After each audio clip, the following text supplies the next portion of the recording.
मम ज्ञानतिमिरन्धस्य ज्ञानाञ्जनशलाकया चक्षुरुन्मिलितं येन तस्मै श्रीगुरवे नमः। श्रीचैतन्यमनोभीष्टं स्थापितं येन भूतले स्वयं रूपा कदा मह्यं ददाति स्वपदान्तिकम्।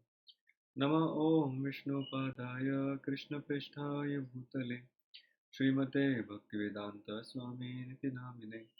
नमस्ते सारस्वती देवे गौरवाणी प्रचारिणे निर्विशेष शून्यवादी पाश्चात्य देशतारिणे। जय श्री कृष्ण चैतन्य प्रभु नित्यानंद श्री अद्वैत गदाधर श्रीवासदि गौर भक्तवृंद। हरे कृष्णा कृष्णा कृष्णा हरे हरे, हरे राम राम राम हरे हरे। हरे कृष्णा। तो सभी भक्तों का हम आज के इस भक्ति शास्त्र के सत्र में स्वागत करते हैं, जहाँ पर हम आज भगवद गीता का 8वां अध्याय की हमने जिसकी ओवरव्यू पिछले अध्याय सत्र में देखी थी, तो बच्चा हुआ अभी हम अध्याय जो है श्लोक से लेकर श्लोक आगे बढ़ते जाएंगे। तो पिछली बार हमने देखा था कि जो अध्याय है इसको हमने नाम दिया था डेथ। जिस अध्याय में प्रयाण काले च कथम ज्ञेयो से ज्ञेयतात्मभिः। तो अर्जुन प्रश्न पूछने वाला है कि मरते समय है भगवान, मैं आपका ध्यान कैसे रख पाऊंगा। तो इस प्रश्न का भगवान बहुत विस्तार में उत्तर देंगे, इसलिए उस मरण काल या प्रयाण काल की चर्चा यहाँ पे होने वाली, इसलिए हमने इसको डेथ नाम दिया। पिछला बार हमने चर्चा की थी कि डेथ मतलब उस समय हमारा मन बराबर भगवान के चरणों में अटकना चाहिए, वो लास्ट शॉट हमें खेलना है। संक्षिप्त में पिछले बार हमने चर्चा की थी कि भक्ति दो प्रकार की होती है। पहले हमने देखा कि गीता के पहले 6 अध्याय में कर्म की चर्चा हुई है, कर्म योग की। आखिरी के 6 अध्याय में ज्ञान योग की चर्चा हुई है। बीच वाले 6 अध्याय है उसमें भक्ति योग की चर्चा मुख्य रूप से हुई है। इस भक्ति योग के हमने दो प्रकार देखे। एक तो है शुद्ध भक्ति, जिसमें कोई दूसरे योग का मिश्रण नहीं है, और दूसरी है मिश्र भक्ति, जिसमें हम देखते कि उसमें कर्म, ज्ञान या योग का मिश्रण हो सकता है। तो जब भक्ति के साथ कर्म का मिश्रण है उसको हम कहते हैं कर्म मिश्र भक्ति। जब भक्ति के साथ ज्ञान का मिश्रण है उसको कहते हैं ज्ञान मिश्र भक्ति। जब भक्ति के साथ थोड़ा योग का सहारा लिया जाता है उसको कहते हैं योग मिश्र भक्ति। तो भक्ति को किसी का सहारे की आवश्यकता नहीं है, लेकिन अगर किसी की श्रद्धा भक्ति में 100% नहीं है तो कभी कभी ऐसा व्यक्ति ज्ञान, कर्म और योग की शरण ले लेता है, और इसलिए उसकी वो जो श्रद्धा है वो एक्चुअली मिश्र है। इसलिए उसका जो योग है, उसकी जो भक्ति है वो भी मिश्र प्रकार की हो जाती है। तो कर्म मिश्र भक्त या कर्म मिश्र भक्ति मतलब कोई बताना चाहेगा कि इसमें कर्म का जब मिश्रण होता है तो भक्ति में क्या बदल होते हैं? शुद्ध भक्त और कर्म मिश्र भक्त में क्या फर्क होता है, कोई बताना चाहेगा? हमने चर्चा की थी पिछली बार। हरे कृष्ण प्रभु जी। प्रभु जी, जो कर्म मिश्रित रहेगा वो भौतिक आसक्ति के में करेगा, उसको फल मिलेगा। लेकिन जो शुद्ध भक्त होते हैं वो बिना किसी बराबर। तो जो कर्म मिश्र भक्त होते हैं वो अपने भक्ति के फलस्वरूप कुछ भौतिक फलों का कामना करेंगे। तो जो भौतिक फलों की कामना है वो खास करके जो कर्मी होते हैं, कर्मयोगी होते हैं, वो करते हैं, जैसे स्वर्ग की अपेक्षा के भक्ति करते हैं। ओके, ज्ञान मिश्र भक्ति, इसमें ज्ञान का मिश्रण हो गया, मतलब कोई और बताना चाहेगा कि इसमें क्या बदल होता है? हेलो, हरे कृष्ण प्रभु जी, दंडवत प्रणाम। प्रभु जी, ज्ञान मिश्र भक्ति में जो भक्त होता है वो भक्ति तो करता ही है, प्लस उसे ज्ञान की बहुत ही जिज्ञासा बहुत ज्यादा होती है और ज्ञान अर्जित करने के पीछे लगा रहता है। और कभी कभी इतना ज्यादा कुछ ऐसा होता है कि जैसे अष्टांग योगी इतना ज्ञान ले लेते हैं, कुछ सिद्धि प्राप्त कर लेते हैं, तो वो अपने आप को भगवान भी समझने लगते हैं। कभी कभी ऐसा भी होता है, हमने देखा है। तो ज्ञान मिश्र भक्ति में पूरा तन मन धन से जैसे हम सेवा का भाव होता है हमारा शुद्ध भक्तों का, वो पूरी तरह नहीं हो पाता प्रभु जी, थोड़ी सी कमी रह जाती है उसमें। जैसे माता जी ने कहा कि कर्म में भौतिक फल की अपेक्षा होती है, तो वैसे ज्ञान मिश्र भक्ति में कौन सी अपेक्षा होती है? हरे कृष्ण प्रभु जी। Yes yes. तो मुक्ति की अभिलाषा होती है। तो कैसे मैं छूट जाऊंगा, कैसे मुझे छुटकारा मिलेगा, ये भाव उसके मन में बहुत ज़्यादा रहता है। तो हमेशा वो मुक्ति का अभिलाषा करता है, मैं छूटूंगा कि नहीं, मुझे मुक्ति मिलेगी कि नहीं, ये उसके मन में ज़्यादा इच्छाएं रहती है। तो ये मिश्रण भक्ति के साथ साथ हो सकता है, सेवा करने की भी उसकी इच्छा है, लेकिन ये मुक्ति की अभिलाषा भी उसके मन में हो सकती है, तो फिर इसलिए इसको मिश्र कहा गया। ठीक है, तो ये जो दो योग थे, कर्म मिश्र भक्ति योग या ज्ञान मिश्र भक्ति योग, ये कौन से अध्याय में इनका वर्णन हुआ? सातवें चैप्टर में अध्याय में। 7वें अध्याय में। कर्म मिश्र भक्ति में कौन कौन आते हैं? आर्थ अर्थार्थी जिज्ञासु। आर्थ अर्थार्थ जिज्ञासु लोग जो भगवान के पास आते हैं। तो पूरा वाक्य में यहाँ पे लिखा नहीं है, लेकिन हमने 7वें अध्याय में देखा है ये 3 प्रकार के लोग तो भगवान के पास आते ही हैं। तो जो भगवान के पास आए उनको हम कहेंगे कर्म मिश्र भक्त। सिर्फ आर्थ है, सिर्फ अर्थार्थी है, सिर्फ जिज्ञासु को उसको हम कर्म मिश्र भक्त नहीं कहेंगे। ये शायद सिर्फ कर्मयोगी ये क्या करते हैं उसके ऊपर निर्भर है। लेकिन अगर भगवान श्री कृष्ण के पास आते हैं, विष्णु के पास आते हैं और उनकी भक्ति करने का प्रयास करते हैं, अपने जिज्ञासाओं को, अपने अर्थार्जन को या अपने दुख को दूर करने के लिए। ओके, और ये ज्ञानी कौन है, इसके थोड़े लक्षण बताइए। ज्ञान मिश्र भक्त का ज्ञानी कौन है, इसके बारे में कुछ टिप्पणी कीजिए। क्या क्या आपको याद है, ज्ञानी क्या है, इसका भविष्य क्या है?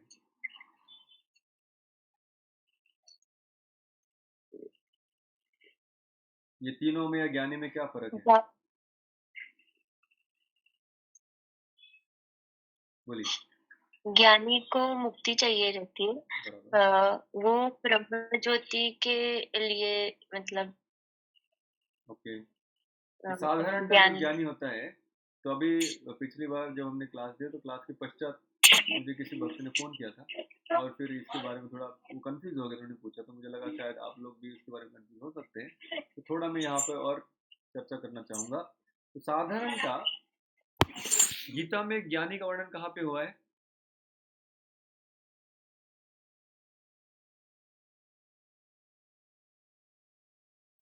गीता में ज्ञान योगी का वर्णन कहाँ पे हुआ है? प्रभु जी 1 से सॉरी 13 से 18 अध्याय में ज्ञान योगी। तो ज्ञान योग या ज्ञान योगी उसका वर्णन उसके उधर लिखा है। अभी साधारणतः जो निर्विशेष ब्रह्म के प्रति आसक्त होते हैं, बहुत ज़्यादा ज्ञान मार्ग से अपने आप को मुक्ति दिलाना चाहते हैं, इन लोगों को हम ज्ञानी कहते हैं। तो यहाँ पर वही शब्द आया है ज्ञानी, लेकिन ये ज्ञानी और वो साधारण हम जिसको ज्ञानी कहते हैं ना, वो थोड़ा अलग है। क्यों अलग है? ये वो ज्ञानी है जो भक्ति भी कर रहा है। ज्ञान मिश्र भक्तों का भी यहाँ पे ज्ञानी कहा जा रहा है। जैसे मैंने कहा कि आर्त जिज्ञासु अर्थार्थी कोई रास्ते का उठाएंगे तो वो कर्म मिश्र भक्त नहीं है। आर्त अर्थार्थ जिज्ञासु जो भगवान के पास आएगा अपनी इच्छाओं को लेकर, उसको हम कहेंगे कर्म मिश्र भक्त। तो भगवान की शरण लेना ये जरूरी है, भले कारण कुछ भी हो। तो आर्तता की वजह से आया, अर्थार्थ की वजह से आया, जिज्ञासा की वजह से आया, अगर वो भगवान के पास आके उनका भक्ति कर रहा है उसको हम कहेंगे कर्म मिश्र भक्त। वैसे ही वो ज्ञानी जिसको मुक्ति का अभिलाषा तो है, लेकिन वो भगवान के पास आया है, वो नाम जप करना चाहता है, कीर्तन करना चाहता है, भक्ति करना चाहता है, इसके लिए थोड़ी मुक्ति का अभिलाषा है, तो ऐसे व्यक्ति को हम कहेंगे ये ज्ञानी। यहाँ पर यह ज्ञान मिश्र भक्त। तो अभी किसी ने मुझे पूछा, प्रभु जी ये ज्ञानी भगवान ने कहा कि ये चारों में से भगवान को कौन प्रिय था? आर्थ जिज्ञासु अर्थार्थी और ज्ञानी में ज्ञानी भगवान ने क्या कहा? जब भगवान ने कहा कि ये मुझे बहुत प्रिय है, और भगवान ने क्या कहा इस ज्ञानी के बारे में? जन्म जन्मांतर के बाद ज्ञानी भक्ति प्राप्त होती है या ज्ञान प्राप्त होता है ऐसे। हाँ, कौन सा ज्ञान प्राप्त होता है इसको? जन्म जन्मांतर के बाद ऑलरेडी ज्ञानी ही वो, लेकिन भगवान कहते हैं उसको एक ज्ञान प्राप्त होगा बहुत जन्मों के बाद। कौन सा ज्ञान था? वासुदेवम सर्वमिति। हाँ, बहुनाम जन्मनाम अन्ते ज्ञानवान माम प्रपद्यन्ते वासुदेव सर्वम। सर्वम मतलब भी कुछ मिश्रण नहीं रहा, वासुदेव सर्वम मतलब ही ये ज्ञान मिश्र भक्त कहाँ चला गया? बहुत जन्मों के बाद शुद्ध भक्ति में चला जाएगा। समझ रहे हैं? अगर आप चार्ट देख रहे हैं मोबाइल में, तो ये जो ज्ञान मिश्र भक्त है अभी चला जाएगा शुद्ध भक्ति में। बहुनाम जन्मनाम अन्ते, ये ज्ञानी ज्ञानवान माम प्रपद्यन्ते वासुदेव सर्वमिति स महात्मा सुदुर्लभ, बहुत दुर्लभ है वो व्यक्ति जो इस तरह से पूरी तरह से शुद्ध भक्त बन जाएगा। तो ऐसा ज्ञानी बहुत जन्म के बाद बनता है। और भगवान ने इस ज्ञानी का गुणगान करते हुए क्या कहा था?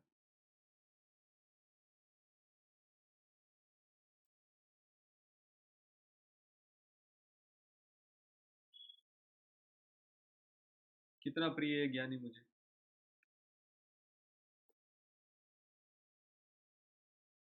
हरि बोल प्रभु जी 17वां श्लोक तेषां ज्ञानी नित्ययुक्त एक भक्ति पढ़िए, एक भक्ति ट्रांसलेशन पढ़िए। विशिष्यते प्रिय हि ज्ञानिनः अत्यर्थम अहम स च मम प्रियः।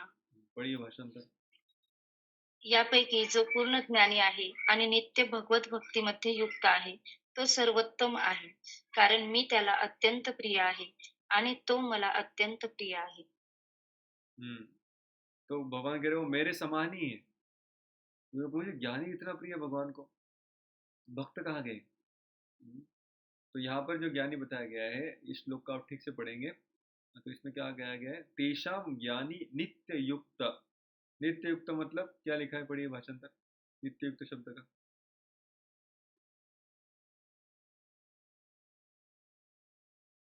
नित्य सदैव तत्पर। सदैव तत्पर है वो। किसमें तत्पर है वो? एक भक्ति विशिष्यते। एक भक्ति विशिष्यते मतलब क्या लिखा है? एकमात्र भक्ति में। हाँ, तो किसमें तत्पर है ये ज्ञानी? एकमात्र भक्ति में। तो वो ज्ञानी जो समझ जाए कि वासुदेव सर्वमिति और भक्ति में तत्पर हो जाए हमेशा के लिए, भगवान कहते हैं ऐसा ज्ञानी मुझे बहुत प्रिय है। तो सिर्फ ज्ञानी भगवान को प्रिय नहीं है, ज्ञानी जब भक्ति को स्वीकार करता है तो अभी भी उसमें अंदर कुछ ज्ञान की अभिलाषा हो सकती है, कुछ मुक्ति की अभिलाषा हो सकती है, लेकिन कम से कम भक्ति कर रहा है। भगवान कहते हैं ऐसा ज्ञानी ना बहुत अच्छा है। क्यों? क्योंकि अब ये धीरे धीरे बहुत शुद्ध भक्त बन जाएगा।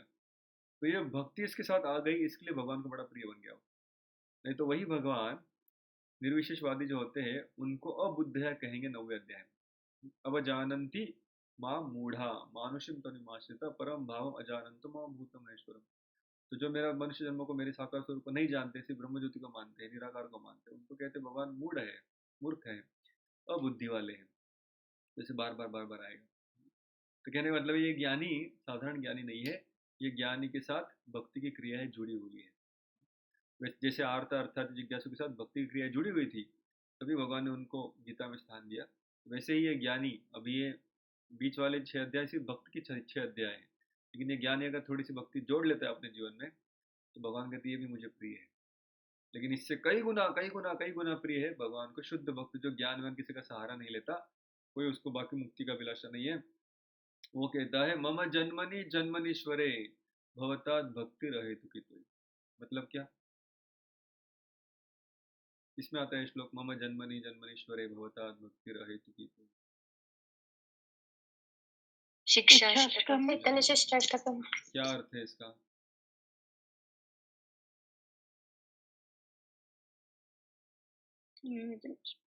मम जन्मनि जन्मनीश्वरे भवताद भक्तिर अहेतुकी त्वयि। हरे कृष्ण प्रभू जी। मला जन्मोजन्म भेटले तरी मला तुमची अहेतुकी भक्ती पाहिजे, भक्तीचीच कृपा हवी। मतलब मुक्ति चाहिए कि नहीं चाहिए? नहीं पाहिजे। हाँ, मुक्ति नहीं मिलेगी तो भी चलेगा, लेकिन आपकी सेवा मिलनी चाहिए। जन्म जन्मांतर तक वापस जन्म लेना मतलब मुक्ति तो नहीं मिली ना। तो ये भक्त होता है जिसको मुक्ति नहीं भी मिली तो चलता है, लेकिन भगवान की सेवा, वैष्णव का संग, भगवान का गुणगान, भागवत का श्रवण, ये सब मिला तो बोले बस हो गया ना, यही मेरे लिए आपका संग है, यही मेरे लिए वैकुंठ है, मुझे और कुछ मुक्ति का अभिलाषा नहीं है। जन्म जन्मांतर भी लेना पड़े तो भी चलेगा। हेची दान देगा देवा तुझा विसरण भावा, तू ना गाई ना आवडी हेची माझी सर्व गोडी। तुका म्हणे गर्भवासी सुखे घालावे आमासी, तू ना गाई ना आवडी हेची माझी सर्व। तो तुकाराम महाराज भी कहते हैं कि तुका म्हणे गर्भवासी सुखे घालावे, हमें वापस आप माँ के गर्भ में डालो कोई प्रॉब्लम नहीं, सुखे, हम बहुत आनंद से जाएंगे। लेकिन जन्म जन्म से क्या होना चाहिए? भवतात भक्तिर अहेतुकी थी, तू न गाये ना आवड़ी, फिर आपका गुणगान होते रहना चाहिए। ऐसे स्थान पे डालो, फिर अगला जन्म भी मिले, कोई प्रॉब्लम नहीं। समझ में आ रहा है? ये ज्ञानी और पक्का ज्ञानी में फर्क है, ये ज्ञानी और भक्त में फर्क है। ये जो ज्ञानी है बीच वाला है, ये ना तो पूरा ज्ञानी है ना तो पूरा भक्त है। ये जो ज्ञान मिश्र भक्त है, इसमें थोड़ी ज्ञान की अभिलाषा है, लेकिन अभी तक पूरा भक्त बना भी नहीं है। वही ऐसा ज्ञानी बहुनाम जन्मनाम अंते ज्ञानमाम प्रपद्यन्ते वासुदेव सर्वमिति स महात्मा सुदुर्लभ, फिर वो बहुत महान आत्मा बन सकता है। ओके। और जो तीसरा मिश्रण है योग मिश्र भक्ति, ऐसे व्यक्ति के क्या गुण है बताइए, थोड़ा लक्षण बताइए, क्या करता है ये योग मिश्र भक्त? अष्टांग योग की प्रैक्टिस करता है वो, यम नियम, आसन, प्राणायाम, प्रत्याहार, धारणा, ध्यान, समाधि, और उसके बाद धारणा, ध्यान, समाधि के मार्ग से वो भगवान के ऊपर अपने ध्यान लगा के भक्ति में प्रोग्रेस करता है। तो अभी वो इतना ये अष्टांग योग को क्यों लिया उसने, उसका शरण क्यों लिया, उसको जरूरत क्यों पड़ी, इसके लिए वो अष्टांग योग उससे वो शरण? होने के लिए स्थिरता, किसमें स्थिरता आएगी? को भक्ति में स्थिरता चाहिए, मन को स्थिर करेगा, मन को स्थिर करेगा। तो जो चंचल मन था उसका, उस मन को शांत करने के लिए पहले वो अष्टांग का दवाई पिलाएगा उसको। तो अष्टांग का दवाई पी के जब वो शांत हो जाएगा तब उसको फिर वो भक्ति में लगाएगा। योग से उसको बल मिलेगा, जो हमने 10वें श्लोक में देखा।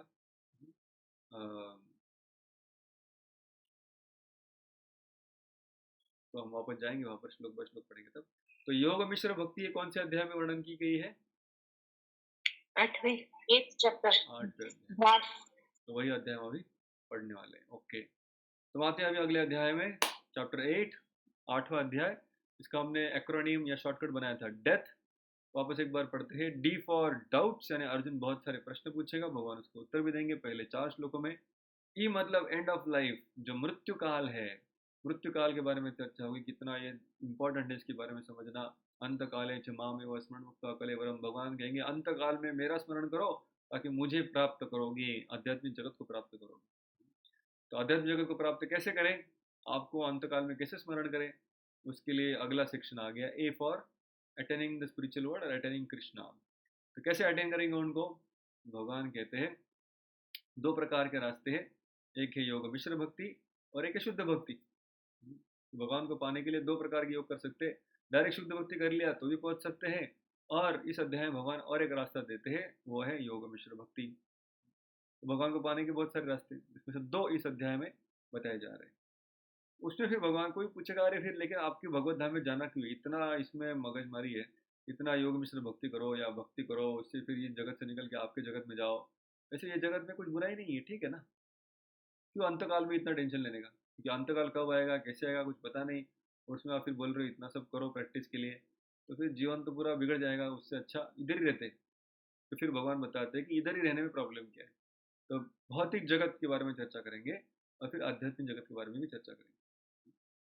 तो वो फिर हम देखेंगे इसमें ही, इस ए वाले सेक्शन में, कि कैसे भगवान के आध्यात्मिक जगत में जाना जरूरी है। हाँ, 2 रास्ते हैं और दोनों जगत के बारे में वर्णन होगा।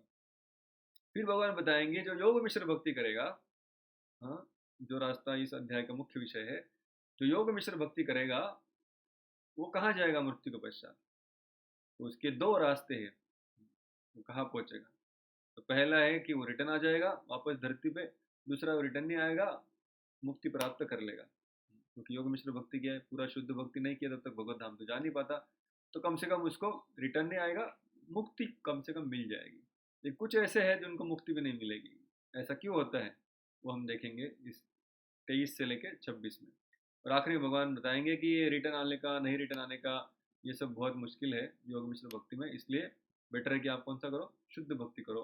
तो जो हाईएस्ट पाथ है, जो इन दोनों रिटर्न और नॉन रिटर्न के पाथ से आगे जाता है, वो है शुद्ध भक्ति। उसके बारे में भगवान आखिरी 2 श्लोक में बताएंगे, 27 और 28। ओके, तो अभी आरंभ करते हैं हमारा आज का पहला श्लोक। सबके पास गीता होगी तो जब श्लोक पढ़ेंगे तो मेरे कुछ श्लोक दोहराइए। अर्जुन उवाच किं तद्ब्रह्म किमध्यात्मम् किं कर्म पुरुषोत्तम आदिभूतं च किं प्रोक्तम् आदिदैवं किमुच्यते। ओके, कोई पढ़ेंगे भाषांतर?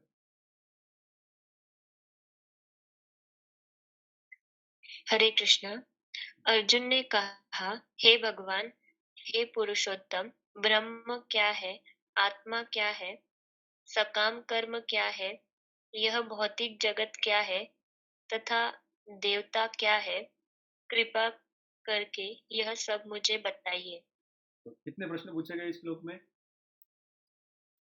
5। 5 पूछे गए। तो अभी आपको स्क्रीन पे दिख रहा है पहले 5। किम तद ब्रह्म, वो ब्रह्म कौन है? दूसरा आध्यात्म क्या है? तीसरा कर्म क्या है? तो श्लोक में देखेंगे ये सारे शब्द आते हैं। किम तद ब्रह्म, किम अध्यात्म, किम कर्म, पुरुषोत्तम मतलब हे कृष्ण, आदिभूतम, आदिभूत क्या है? च किम प्रोक्तम आदिदैवम किमुच्यते। तो ये 5 चीजें पूछी गई। ब्रह्म क्या है, अध्यात्म क्या है, कर्म क्या है, आदिभूत क्या है, आदिदैवम क्या है। ठीक, आगे पढ़ते हैं।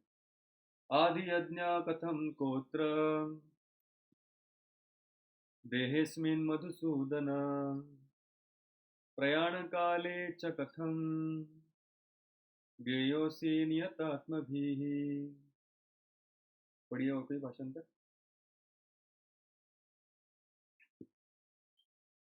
हरे कृष्ण। दंडवत प्रणाम प्रभुजी।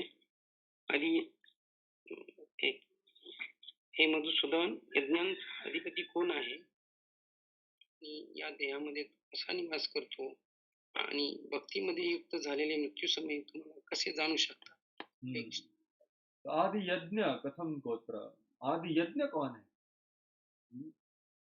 कथम को अत्र देहेस्मिन्, इस देह में रहने वाला आदि यज्ञ कौन है? देहेस्मिन् मतलब देह में रहने वाला, कथम को अत्र कैसे और कौन आदि यज्ञ है। और फिर आखिरी प्रश्न था प्रयाण काले च कथम ज्ञेयोसि, अरे प्रयाण काल में आपको हम कैसे जान पाएंगे? तो इसके बारे में बताइए। तो हमारा कर्तव्य क्या है मृत्यु के समय, कैसे हम आपको याद करें, ये मुख्य प्रश्न पूछा गया। ठीक है, तो कितने प्रश्न हो गए टोटल?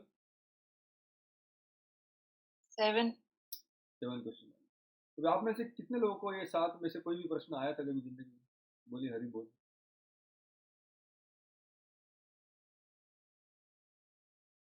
हरि बोल। हरि, एक माता जी। और कोई? ओके माता जी, आपको कौन सा प्रश्न आया था इस 7 में से? आपको कौन सा प्रश्न आया था मन में? देवता कोण आहेत हे मला नेहमी वाटायचं। हाँ, ये गणेश जी कौन है, कार्तिकेय कौन है, ये सूर्य कौन है, चंद्रमा, ये बराबर। तो ये सारे प्रश्न लोगों के मन में रहते हैं, लेकिन इस भाषा में नहीं पूछते। तो ब्रह्म क्या है, मतलब इस जगत में शाश्वत क्या है? भाई सब कुछ बदल रहा है, मेरा जॉब बदल रहा है, मेरा उम्र बदल रहा है, मेरा फेस कट बदल रहा है, मेरा हेल्थ घट रहा है, मेरा इकोनॉमिक कंडीशन बदल रहा है, सब कुछ बदल रहा है। कुछ है इस दुनिया में जो शाश्वत है, जो बदलता नहीं, उसको कहते हैं ब्रह्म। किम तद ब्रह्म। अध्यात्म, अभी देखेंगे यहाँ पर ये शब्द पहले हमें इसका अर्थ समझना जरूरी है, बाद में ये कौन है ये हम समझेंगे। तो अधि, जैसे यहाँ पे अध्यात्म, अधिदैवम, अधियज्ञ, अधिभूत, ऐसे बहुत सारे शब्द आए। तो आपने ऐसे कुछ शब्द सुने हैं जिसके शुरुआत में अधि आता है? कॉमन आपकी भाषा में, मराठी में, हिंदी में, उड़िया में, ऐसे कुछ प्रश्न आपने सुने होंगे जिसके शुरुआत में अधि आता है? कोई शब्द याद आ रहा है आपको? अधिकार, अधिकार, वेरी गुड। और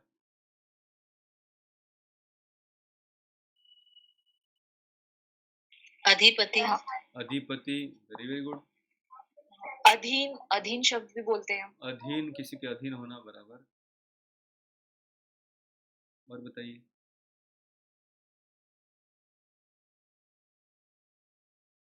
अधिपति, अधीन, अधिष्ठाता सुना है, अध्यक्ष।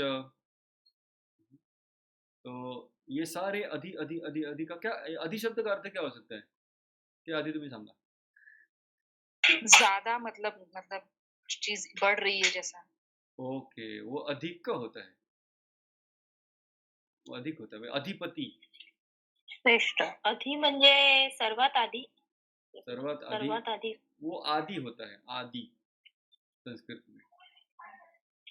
जैसे हम कहते हैं आदि दैवतम, मतलब जो सबके पहले आ गया, ये अधि है। अधि, ध, डी एच।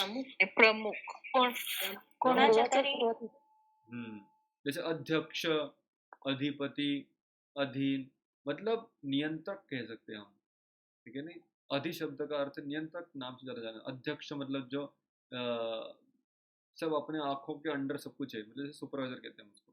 अक्ष मतलब आंख, अधि मतलब वो कंट्रोल करता है, तो आप सुपरवाइजर है, अपने विजन से सब कुछ वो सुपरवाइज कर रहा है। अधिपति जो कंट्रोलर है वहाँ का। फिर आता है कई बार तो कैसे मैं एक शब्द माता ने बोला अधीन। अधीन मतलब उसकी कंट्रोल के अंडर सब कुछ है, सब लोग हैं, उसको भी अधीन कहते हैं। तो खास करके हाँ अधिकार, जहाँ पर वो अपना कंट्रोल जमा सकता है। मेरा कंट्रोल इस ऑफिस में है, मतलब मैं इधर का, यहाँ का अधिकार मेरे पास है, यहाँ का अधिकारी हूँ। तो कंट्रोल ये जो है ये ज़्यादा अधि शब्द से यहाँ पे दिखाई दे रहा है, या नियंत्रण। तभी ये सारे अधि अधि अधि आ रहे हैं ना, ये सारे अधि का शब्द अर्थ वही है। तो जैसे ब्रह्म का हमने देखा कि भाई शाश्वत क्या है इस दुनिया में, तो अधि आत्मा। अगर मैं कहूँ कि अधि मतलब कंट्रोल करना, नियंत्रण करना, तो अध्यात्म मतलब का क्या अर्थ होगा? आत्मा के ऊपर कंट्रोल। आपका आत्मा के ऊपर कंट्रोल करने वाला कौन है? तो अभी संधि होता है संस्कृत में। संधि मतलब क्या कि दो शब्दों को जब जोड़ते हैं तब एक तीसरा शब्द तैयार हो जाता है। मतलब पहले शब्द का आखिरी अक्षर और दूसरे शब्द का पहला अक्षर, ये दोनों को मिलाकर एक तीसरा जोड़ अक्षर बन जाता है। और जैसे अधि आत्मा, इसको जोड़ेंगे तो क्या शब्द बनता है? आत्मा का नियंत्रक। नहीं, अभी मैं पूछ रहा हूँ आपको संधि, यानी ये दोनों शब्दों को जोड़ेंगे अधि और आत्मा, तो कौन सा एक शब्द बनेगा? अध्यात्म। अध्यात्म, वेरी गुड। तो वैसे ही अधि और अक्ष, इसको जोड़ेंगे अध्यक्ष बन जाएगा। तो वैसे यहाँ पर अध्यात्म आया है, ये यहाँ पर वो पूछ रहा है कि अर्जुन भैया आत्मा को नियंत्रण करने वाला कोई है, वो कौन है? कर्म क्या है? वो तो सिंपल शब्द है, कर्म क्या है बताइए? आदिभूत। अभी भूत शब्द आपने सुना होगा, संस्कृत का भूत, हिंदी या मराठी का भूत नहीं, मराठी में भी आता है भूत शब्द। तो भूत शब्द का अर्थ क्या है? पास्ट। भूतकाल होता है, बराबर, पास्ट। और भूत शब्द के कोई अर्थ बताएंगे? भौतिक। नहीं। प्रभु जी जीव। जीव को भी भूत कहते हैं। कौन से जीव को भूत कहते हैं?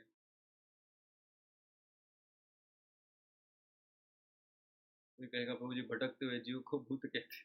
नहीं नहीं, वो नहीं।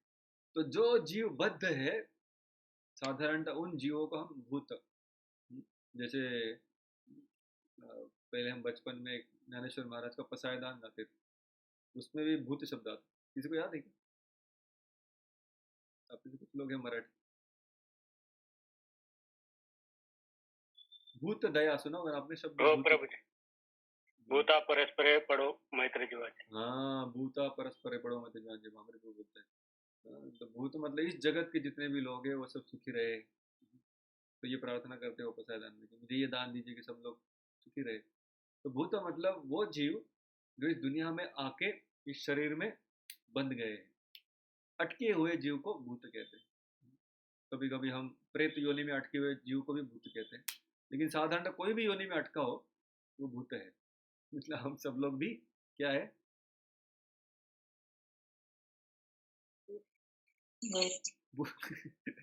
डरने की आवश्यकता नहीं। तो हम सब भी अलग अलग योनि में अटके हुए हैं, तो जो भी प्रकृति के दिए हुए शरीर में अटके उसको कहते हैं भूत। तो अभी ये अटके हुए जीवों को, बद्ध जीवों को, इनका अधि कौन है? मतलब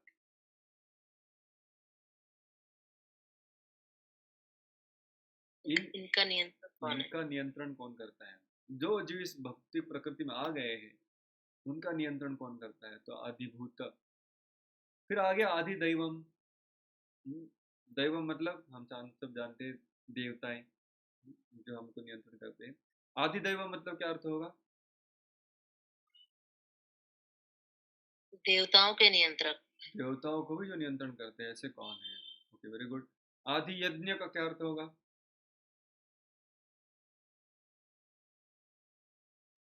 यज्ञों के नियंत्रक। यज्ञों के नियंत्रक कौन है? यज्ञों के अधिष्ठाता कौन है? यज्ञों की एंजॉयर या भोक्ता कौन है? तो अधि मतलब विष्णु। वो तो उत्तर भगवान देने वाले, अभी हम सिर्फ प्रश्न पूछ रहे हैं। जैसे अर्जुन ने पूछे। और फिर आखिरी प्रश्न था कि मृत्यु के समय मेरा कर्तव्य क्या है या कैसे मैं आपको जान सकता हूँ। तो आपको कम से कम प्रश्न समझ में आए होंगे कि अर्जुन ने प्रश्न क्या पूछा। कि कई बार ये 8वां अध्याय जो चालू होता है तो ये आदि यज्ञ आदि दैव आदि भूत सब इतना भारी हो जाता है कि ऐसा लगता है कि अरे लगते हैं मेरे काम का ही नहीं है, ये क्या पूछ रहे हैं आप। लेकिन कम से कम अर्जुन क्या बोल रहा है वो समझना पड़ेगा पहले। अर्जुन के सारे प्रश्न हम सबको भी पढ़ते हैं। जैसे इस जगत में शाश्वत क्या है, ब्रह्म क्या है, अध्यात्म बोले आत्मा को नियंत्रण करने वाला कौन है, कर्म क्या है, आदिभूत बद्ध जीवों को कौन नियंत्रित करता है, उनके शरीरों को कौन नियंत्रित करता है, आदि दैव देवताओं को भी नियंत्रण कोई है क्या, आदि यज्ञ इतना प्रयास सब लोग कर रहे हैं, इतना मेहनत कर रहे हैं, इतना त्याग कर रहे हैं, हाँ, सब लोग मेहनत कर रहे हैं, तो ये सब मेहनत का अल्टीमेटली एंजॉयर या नियंत्रण कौन करता है। और मृत्यु के समय कोई व्यक्ति एक अच्छे डेस्टिनेशन को या अच्छे गंतव्य को कैसे प्राप्त कर सकता है। सबको ये सारे प्रश्न होते हैं, तो वही प्रश्न अर्जुन भी पूछ रहा है हमारे सबकी ओर से। अभी इसके हम उत्तर देखेंगे। ओके, उत्तर फॉलो होते हैं। श्लोक क्रमांक 3 और 4 में 6 प्रश्न के उत्तर दिए जाएंगे। बचेगा 7वां प्रश्न, उसका उत्तर पूरे 8वें अध्याय में होगा। ठीक है, 6 प्रश्न के उत्तर 2 श्लोकों में मिल जाएंगे, 7वें प्रश्न का उत्तर बचे हुए अध्याय में मिलेगा। श्री भगवान उवाच अक्षरं ब्रह्म परमं स्वभावोऽध्यात्ममुच्यते भूतभावोद्भवकरो विसर्गा कर्म संहितः। पढ़िए कोई भाषांतर। हरे कृष्णा प्रभु जी। भगवान ने कहा, अविनाशी और दिव्य जीव ब्रह्म कहलाता है और उसका नित्य स्वभाव अध्यात्म या आत्म कहलाता है। जीवों के भौतिक शरीर से संबंधित गतिविधि कर्म या सकाम कर्म कहलाती है। किसी के पास इंग्लिश पीता है, फ्रांसीसी पढ़ना चाहिए।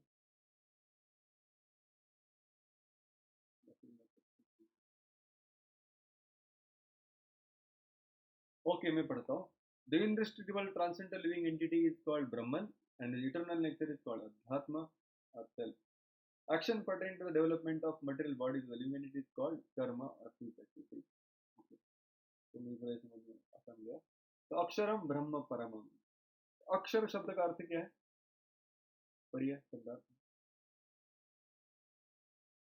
अक्षर मतलब अविनाशी। अविनाशी। तो पहला प्रश्न क्या था अर्जुन का, ब्रह्म कौन है, ब्रह्म सोल। तो क्या उत्तर दिया भगवान ने, कौन है ब्रह्म। अविनाशी ब्रह्म। हाँ, जो अविनाशी है वो ब्रह्म है। तो कौन अविनाशी है, जीव। जीवाला ब्रह्म म्हटले ना। जीव। जीव अविनाशी है, भगवान अविनाशी नहीं है। हाँ, भगवान भी अविनाशी। तब यहाँ पर जनरली गीता में जब जब ब्रह्म शब्द का इस्तेमाल होता है वो साधारणतः जीव के लिए किया जाता है। जब भगवान का उल्लेख करना है तो वहाँ पर पर ब्रह्म इस प्रकार से अर्जुन कहते हैं, पर ब्रह्म परम धाम पवित्र परम भगवान। तो ब्रह्म मतलब यहाँ पे है जो शाश्वत है, यानी जीव यहाँ पर वो ब्रह्म है। ब्रह्म का और एक अर्थ है स्पिरिचुअल, इसका स्वभाव भौतिक नहीं है, आध्यात्मिक है। वो कह रहे अक्षरम, अक्षरम मतलब जिसका नाश नहीं होता, अविनाशी है, वो है आत्मा, वो ब्रह्म है। प्रभुपाद जी तात्पर्य में लिखते हैं, देखिए यहाँ पर ब्रह्म की बात हो रही है, पर ब्रह्म की नहीं। पर ब्रह्म कभी जीव नहीं होता। पर ब्रह्म तो सारे ब्रह्म है, यानी हम सब जीव है। इनके जो नियंत्रण है परम वो भगवान है, लेकिन यहाँ पर सिर्फ जीव की बात हो रही है। जो ब्रह्म है वो अक्षर, यानी यहाँ पर भगवान नहीं किंतु जीव। ओके, दूसरा प्रश्न क्या था, आत्मा के नियंत्रक कौन, आत्मा के नियंत्रण कौन है, अध्यात्म क्या है, क्या उत्तर दिया गया यहाँ पर, आत्मा का नियंत्रण कौन है नियंत्रण।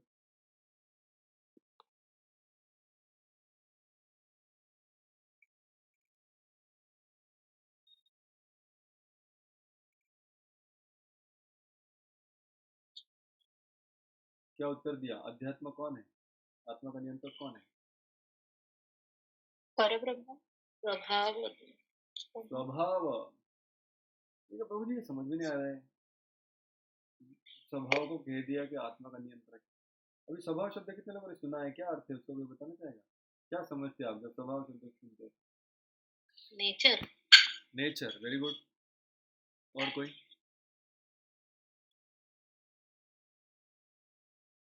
म्हणाल का अरे प्रभूजी स्वभाव म्हणजे समजलं ना, त्या व्यक्तीचा स्वभाव चांगला आहे, स्वभाव वाईट आहे, खराब आहे. स्वभाव म्हणजे काय मराठीमध्ये आपण त्याला म्हणतो त्याचा मनोभाव. वर्तन. वर्तणूक स्वभावामुळे डिसाईड होते, पण त्याचा मनोभाव, भाव म्हणजे काय आतमध्ये, बेसिकली त्याच्या इच्छा, त्याचा कैरेक्टर, उसका नेचर, जैसे इंग्लिश में उसको वर्ड आ गया नेचर. तो अभी आत्मा का नियंत्रक उसका नेचर है, स्वभाव है. साधारण हम इस दुनिया में देखते हैं हर कोई व्यक्ति अपने स्वभाव से नियंत्रित है कि नहीं? हर कोई व्यक्ति नियंत्रित है. यहाँ पे पूछा गया कि आत्मा का नियंत्रण कौन करता है? भगवान ने उत्तर दिया उसका स्वभाव. तो जीव का स्वभाव क्या है? यहाँ पे जब जीव कह रहा हूं मैं, तो ये शुद्ध जीव है, क्योंकि जो बद्ध जीव है उसके लिए कौन सा शब्द इस्तेमाल करने वाले हम आगे? भूत। भूत. हाँ, जो अटका हुआ जीव है उसको हम भूत कहने वाले. तो यहाँ पे सिर्फ अटका हुआ नहीं है, आत्मा है, शुद्ध आत्मा है. तो आत्मा का स्वभाव क्या है? जो बद्ध आत्मा नहीं है, शुद्ध आत्मा का शुद्ध स्वभाव क्या है? चैतन्य महाप्रभु क्या कहते हैं? जीवित स्वरूप होए, सेवा हाँ, तो जीव का स्वभाव क्या है? भगवान की सेवा करना, भगवान का दास बनना. तो ये जो दास्यत्व है भगवान के प्रति, ये जीव का नियंत्रक है. और इस दास्य भाव से जीव नियंत्रित रहता है और हमेशा सेवा करते रहता है.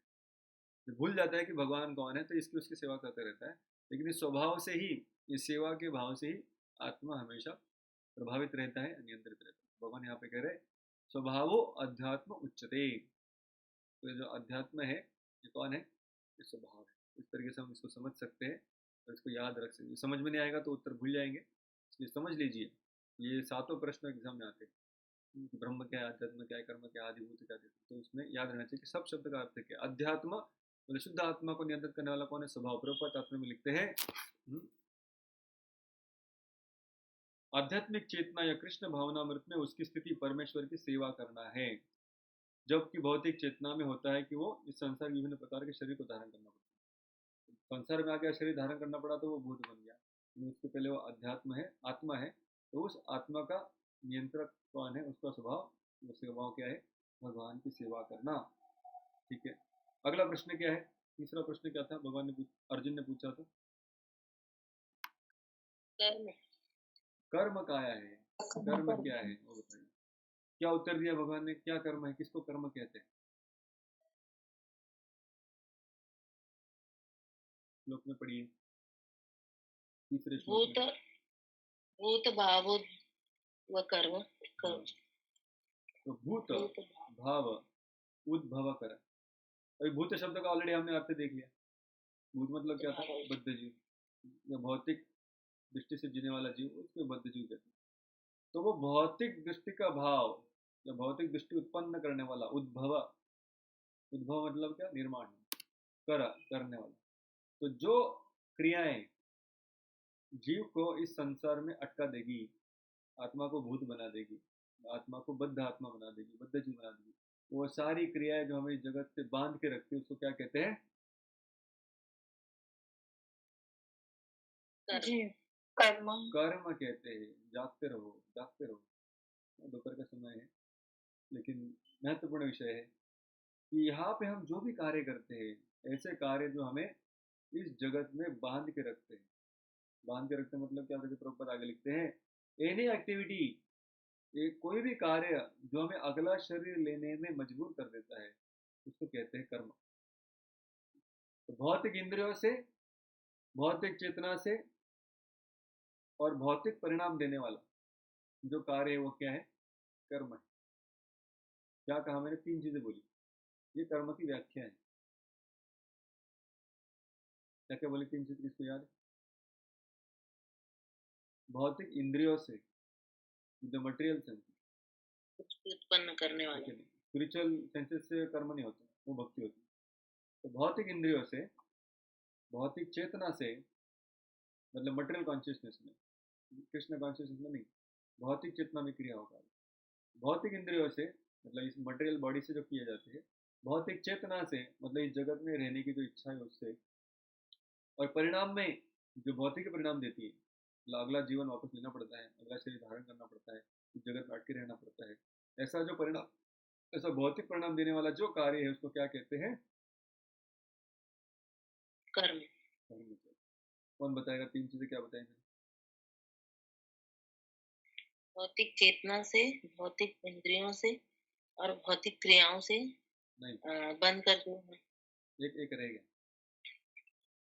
भौतिक परिणाम की प्राप्ति करने वाले क्रियाएं, हाँ, जिससे हमें अगला जन्म मिले। तो भौतिक इंद्रियों से जो की जाएगी, भौतिक चेतना से जो होगी, और इसके परिणाम भी भौतिक शरीर होगा, और एक शरीर धारण करना पड़ेगा, भौतिक परिणाम होंगे, धन मिलेगा या धन चला जाएगा, जो भी है भौतिक परिणाम, उसको कहते हैं कर्म। तो ऐसे सारे कार्य फिर कर्म का परिणाम होता है, कर्म है, कर्म जो भी। तो अभी ये जो कर्म है, फिर इसके पाप या पुण्य लगते हैं, तो ये सारा भौतिक कार्य ही है। तो यहाँ पे उसका उत्तर हो रहा है, भूत भाव उद्भव करो। तो जो हमारे अंदर भौतिक भाव उत्पन्न करेंगे, भौतिक भाव यानी भौतिक परिणाम देंगे, ऐसे कार्य को कहते हैं कर्म। ओके, तो प्रॉपर इसके बारे में सेकंड पैराग्राफ में बताते हैं। इस प्रकार भौतिक चेतना से जो भी कार्य करते हैं उससे अगला अगला शरीर में प्राप्त होते रहते हैं, कभी पशु कभी पक्षी, अलग अलग प्रकार के रूप में प्रकट करते हैं, कभी स्वर्ग में भी जाते हैं, लेकिन ये सारे कर्म ही हो गए। कुछ समय तक स्वर्ग में जाएगा, वापस नीचे आना पड़ेगा, क्योंकि वहाँ पे जो होते हैं वो भी कर्म है। इस प्रकार प्रॉपर अलग अलग आहुतियों के बारे में बताते हैं। कभी कभी लोग इसमें बहुत विल्डर हो जाता है। तीसरा पैराग्राफ जो है, तो प्रभुपाद कहते हैं कि कैसे जीव ये 5 उसको यज्ञ करने चाहिए, और फिर प्रॉपर अगले फोर्थ पैराग्राफ में बताते हैं कैसे जीव, भले ही वो यज्ञ इत्यादि करे, यज्ञ करने से क्या होगा, स्वर्ग में जाएगा, फिर स्वर्ग में कुछ दिन उसके पुण्य रहेंगे, फिर बारिश के साथ वो जीव रिटर्न नीचे गिरेगा इस धरती पर। जब नीचे गिरेगा तो खेत में वो अनाज में चला जाएगा, वो फिर जीव आदमी पुरुष खाएंगे तो उसके अंदर वो वीर्य बनकर रहेगा, फिर वो वीर्य स्त्री के गर्भ में गर्भ धारणा कराएगा, फिर वापस जन्म लेगा। द्रौपद कह रहे, कहने का मतलब ये मुक्त हुआ नहीं, वापस अटक के यहाँ वहाँ से दूसरे रास्ते वापस इधर ही आ गया। तो ये कार्य भले ही लग रहा है कि बहुत आध्यात्मिक कार्य कर रहा है, लेकिन परिणाम क्या हुआ, वापस इस जगत में वापस आ गया। इसलिए ये कार्य भी कर्म ही है, यज्ञानुष्ठान इत्यादि। ये सारे जगत में जितने भी कार्य भौतिक इंद्रियों से, भौतिक चेतना से और भौतिक परिणाम देने वाले हैं, ये सारे कार्य कर्म कहलाते हैं। आगे बढ़ते हैं। तो कितने प्रश्न का उत्तर मिल गया हमें अभी तक? 3। कौन से प्रश्न बताइए, उत्तर बताइए। ब्रह्म ब्रह्म जीवात्मा जो है, सॉरी जीव और आदि आत्मा स्वभाव, जैसे जो हम भगवान का दास होना, भगवान के दासत्व स्वीकार करना, उन्हें उनकी सेवा करना, ये आदि आत्मा है। और कर्म भौतिक चेतना से, भौतिक इंद्रियों द्वारा जो भौतिक परिणाम करने वाले कार्य होते हैं, वो कर्म कहलाते हैं। Very good. तो अपेक्षा करते हैं कि सब लोग मेरे साथ हैं, और हम आगे बढ़ते हैं। श्लोक क्रमांक 4 मेरे पीछे बोलिए। आदिभूतम क्षरो भावः पुरुषश्च आदिदैवतम् आदियज्ञोऽहमेवात्र देहे देहभृतां वर। पढ़िए कोई भाषांतर। हरे कृष्णा, दंड प्रणाम। हे देहधारियों में श्रेष्ठ, निरंतर परिवर्तनशील यह भौतिक प्रकृति अधिभूत भौतिक अभिव्यक्ति कहलाती है। भगवान का विराट रूप, जिसमें सूर्य तथा चंद्र जैसे समस्त देवता सम्मिलित है, अधिदेव कहलाता है, तथा प्रत्येक देहधारी के हृदय में परमात्मा स्वरूप स्थित मैं परमेश्वर अधियज्ञ यज्ञ का स्वामी कहलाता हूँ। हरे कृष्ण। यहाँ पर वो कह रहे हैं, बाकी जो प्रश्न बचे और 3 प्रश्न का उत्तर यहाँ पे दे रहे। तो चौथा प्रश्न क्या था अर्जुन का? आदिभूत क्या है? तो भूत हमने देखा, जो इस प्रकृति में अटके हुए जीव है, इन सभी का वे नियंत्रक कौन है? क्या उत्तर दिया भगवान ने? आदिभूतम क्षर। क्षर मतलब क्या, उसका भाषांतर पढ़िए। निरंतर परिवर्तनशील। हाँ, मतलब हमेशा जो बदलती रहती है, जिसका भाव या जिसका स्वभाव हमेशा बदलते रह जाए। जैसे आपने पढ़ा होगा कई बार, गीता सार में लिखा रहता लोगों के घर में, परिवर्तन ही डैश डैश डैश का नियम है। क्या है? Filling the blank. परिवर्तन ही संसार का नियम। हाँ, ये संसार मतलब क्या है? परिवर्तनशील है। भगवान कह रहे आदिभूतम, ये सारे भौतिक चेतना में अटके हुए जो जीव है भूत, इनका आदि, इनका नियंत्रक कौन है? जो क्षरोभाव है, जो हमेशा परिवर्तनशील रहती है। कौन परिवर्तनशील रहती है हमेशा? प्रकृति। भौतिक प्रकृति हमेशा बदलती रहती है, ठीक है ना? जैसे मान लीजिए व्यक्ति एक ही है, लेकिन व्यक्ति अलग अलग प्रकार का मेकअप कर ले, हेयर स्टाइल बदलता रहे, कपड़े बदलते रहे, अपने रंग बदलते रहे, गहने बदलते रहे, तो क्या होगा? अरे भाई कितना चेंजेस! ये जो प्रकृति है, ये संसार, भौतिक प्रकृति ये कैसी है तो शाश्वत। प्रकृति हमेशा रहती है, कभी वो खत्म नहीं होती, लेकिन बदलती रहती है। उसका जो मेकअप है बदलता रहता है। कभी ठंडी, कभी गर्मी, कभी बारिश वाली दिखती है, कभी एकदम हरी भरी लगती है, तो कभी एकदम पतझड़ हो जाती है। कभी बहुत लोग सुखी दिखते हैं, तो कभी अचानक पैंडेमिक आते हैं तो लोग दुखी दिखते हैं। तो प्रकृति में हमेशा इसका मेकअप बदलते रहता है, परिवर्तनशील रहती है। ये जो प्रकृति है बदलने वाली, ये प्रकृति ही यहाँ के जीवों को नियंत्रण करती है। तो कौन से श्लोक में भगवान कहते हैं कि ये जो प्रकृति है ये जीवों को बहुत सताती है, पकड़ के रखती है, इसके पकड़ से छूटना मुश्किल है? कौन से श्लोक में बोला? पिछले अध्याय में बोला था मेरे, बहुत इंपॉर्टेंट श्लोक था, 7वें अध्याय, जिसको हमने याद करने के लिए कहा। वो देवी होशा गुणमय मम माया दुरतया। हाँ, तो ये जो देवी है, ये जो प्रकृति है, इसको भगवान कहते हैं कैसी कैसी है ये देवी? दैवी है शा कृपामयी। गुणमयी। कृपामयी बोला है क्या? नहीं बोला है। गुणमयी। गुणमयी। गुण मतलब क्या? कृति के 3 गुण। हाँ, सत्वगुण, रजगुण, तमोगुण, ये गुणमयी कृपा है। ये गुणों से ये प्रकृति हमेशा हमें नियंत्रण करते रहती है। तो आदिभूत बद्ध जीवों को नियंत्रण करने वाली कौन है? ये प्रकृति है, अपने 3 गुणों से। दैवी ऐसा प्रकृति मम माया दुरतया, ये बहुत दुष्कर माया जीवों को यहाँ पे बद्ध करके रखती है, बांध के रखती है, नियंत्रण करती है उनकी। ओके, 5वां प्रश्न क्या था अर्जुन का? आदि दैवम, तो देवताओं को भी नियंत्रक कौन है? क्या उत्तर दिया भगवान ने?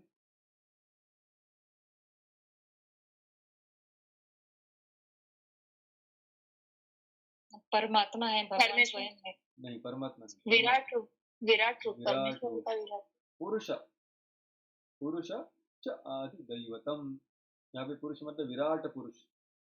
तो अर्जुन को भगवान जो दिखाएंगे 11वें अध्याय में विराट रूप, उस विराट रूप में अर्जुन देखेगा अरे यहाँ पे तो ब्रह्मा जी भी दिख रहे, शिव जी भी दिख रहे हैं, अलग अलग देवता दिख रहे हैं, इंद्र चंद्र वायु सूर्य सब लोग दिख रहे हैं यहाँ पर। मतलब भगवान के लिए तो सब छोटे छोटे हिस्से हैं मेरे, मैं इन सबसे बड़ा हूँ, ये सब इनमें समाते हैं। कहने का मतलब मैं इनको नियंत्रित करता हूँ। तो ये जो यूनिवर्सल फॉर्म है या विराट पुरुष है, विराट पुरुष में बारे में बहुत जानकारी भागवत में मिलेगी। संक्षिप्त रूप में विराट पुरुष मतलब भगवान का वो रूप, जिस रूप में भगवान इस पूरी सृष्टि को चलाते हैं। तो इसमें देवता हो, 3 गुण हो, सब कुछ, तो उन सभी के जो अधिष्ठाता है वो है विराट पुरुष। तो भगवान का ही एक रूप है। तो आदिदेव कौन है? विराट पुरुष। 6ठा प्रश्न क्या था अर्जुन का? आदि यज्ञ। आदि यज्ञ, क्या उत्तर दिया भगवान ने? आदि यज्ञ परमात्मा है, हृदय में सबके जो परमात्मा। अहम एव, भगवान कहते मैं ही हूँ, आदि यज्ञ मैं हूँ। लेकिन कौन सा मैं? भगवान के तो बहुत सारे रूप है। देह देह भृतांबरा, हर देही के, हर देह में जो रहता है। तो भगवान का कौन सा रूप है जो सब देह में निवास करता है? परमात्मा। परमात्मा। इसलिए आदि यज्ञ कौन है? परमात्मा। तो कौन से श्लोक में भगवान कहते हैं कि सभी यज्ञों का भोक्ता मैं हूँ? 5.2 भोक्ताराम यज्ञ तपसा सर्वलोक महेश्वर। 5.29, बहुत सुंदर। तो इसमें भगवान कहते हैं भोक्ता अहम यज्ञ तपसा सर्वलोक महेश्वर। वही भगवान यहाँ पे कह रहे आदि यज्ञ अहम, अरे मैं ही हूँ आदि यज्ञ जो सबके हृदय में रहता हूँ, परमात्मा के रूप। तो साधारणतः ये पूरी भौतिक सृष्टि है, इस सृष्टि में परमात्मा ही देख रेख करते सब कुछ, जो कार्य फंक्शन यहाँ पे चल रहा है। और ये सारी प्रकृति को अगर हम एक रूप दे दे, सारे भौतिक प्रकृति एक रूप बना दे, उसको कहते हैं विराट पुरुष।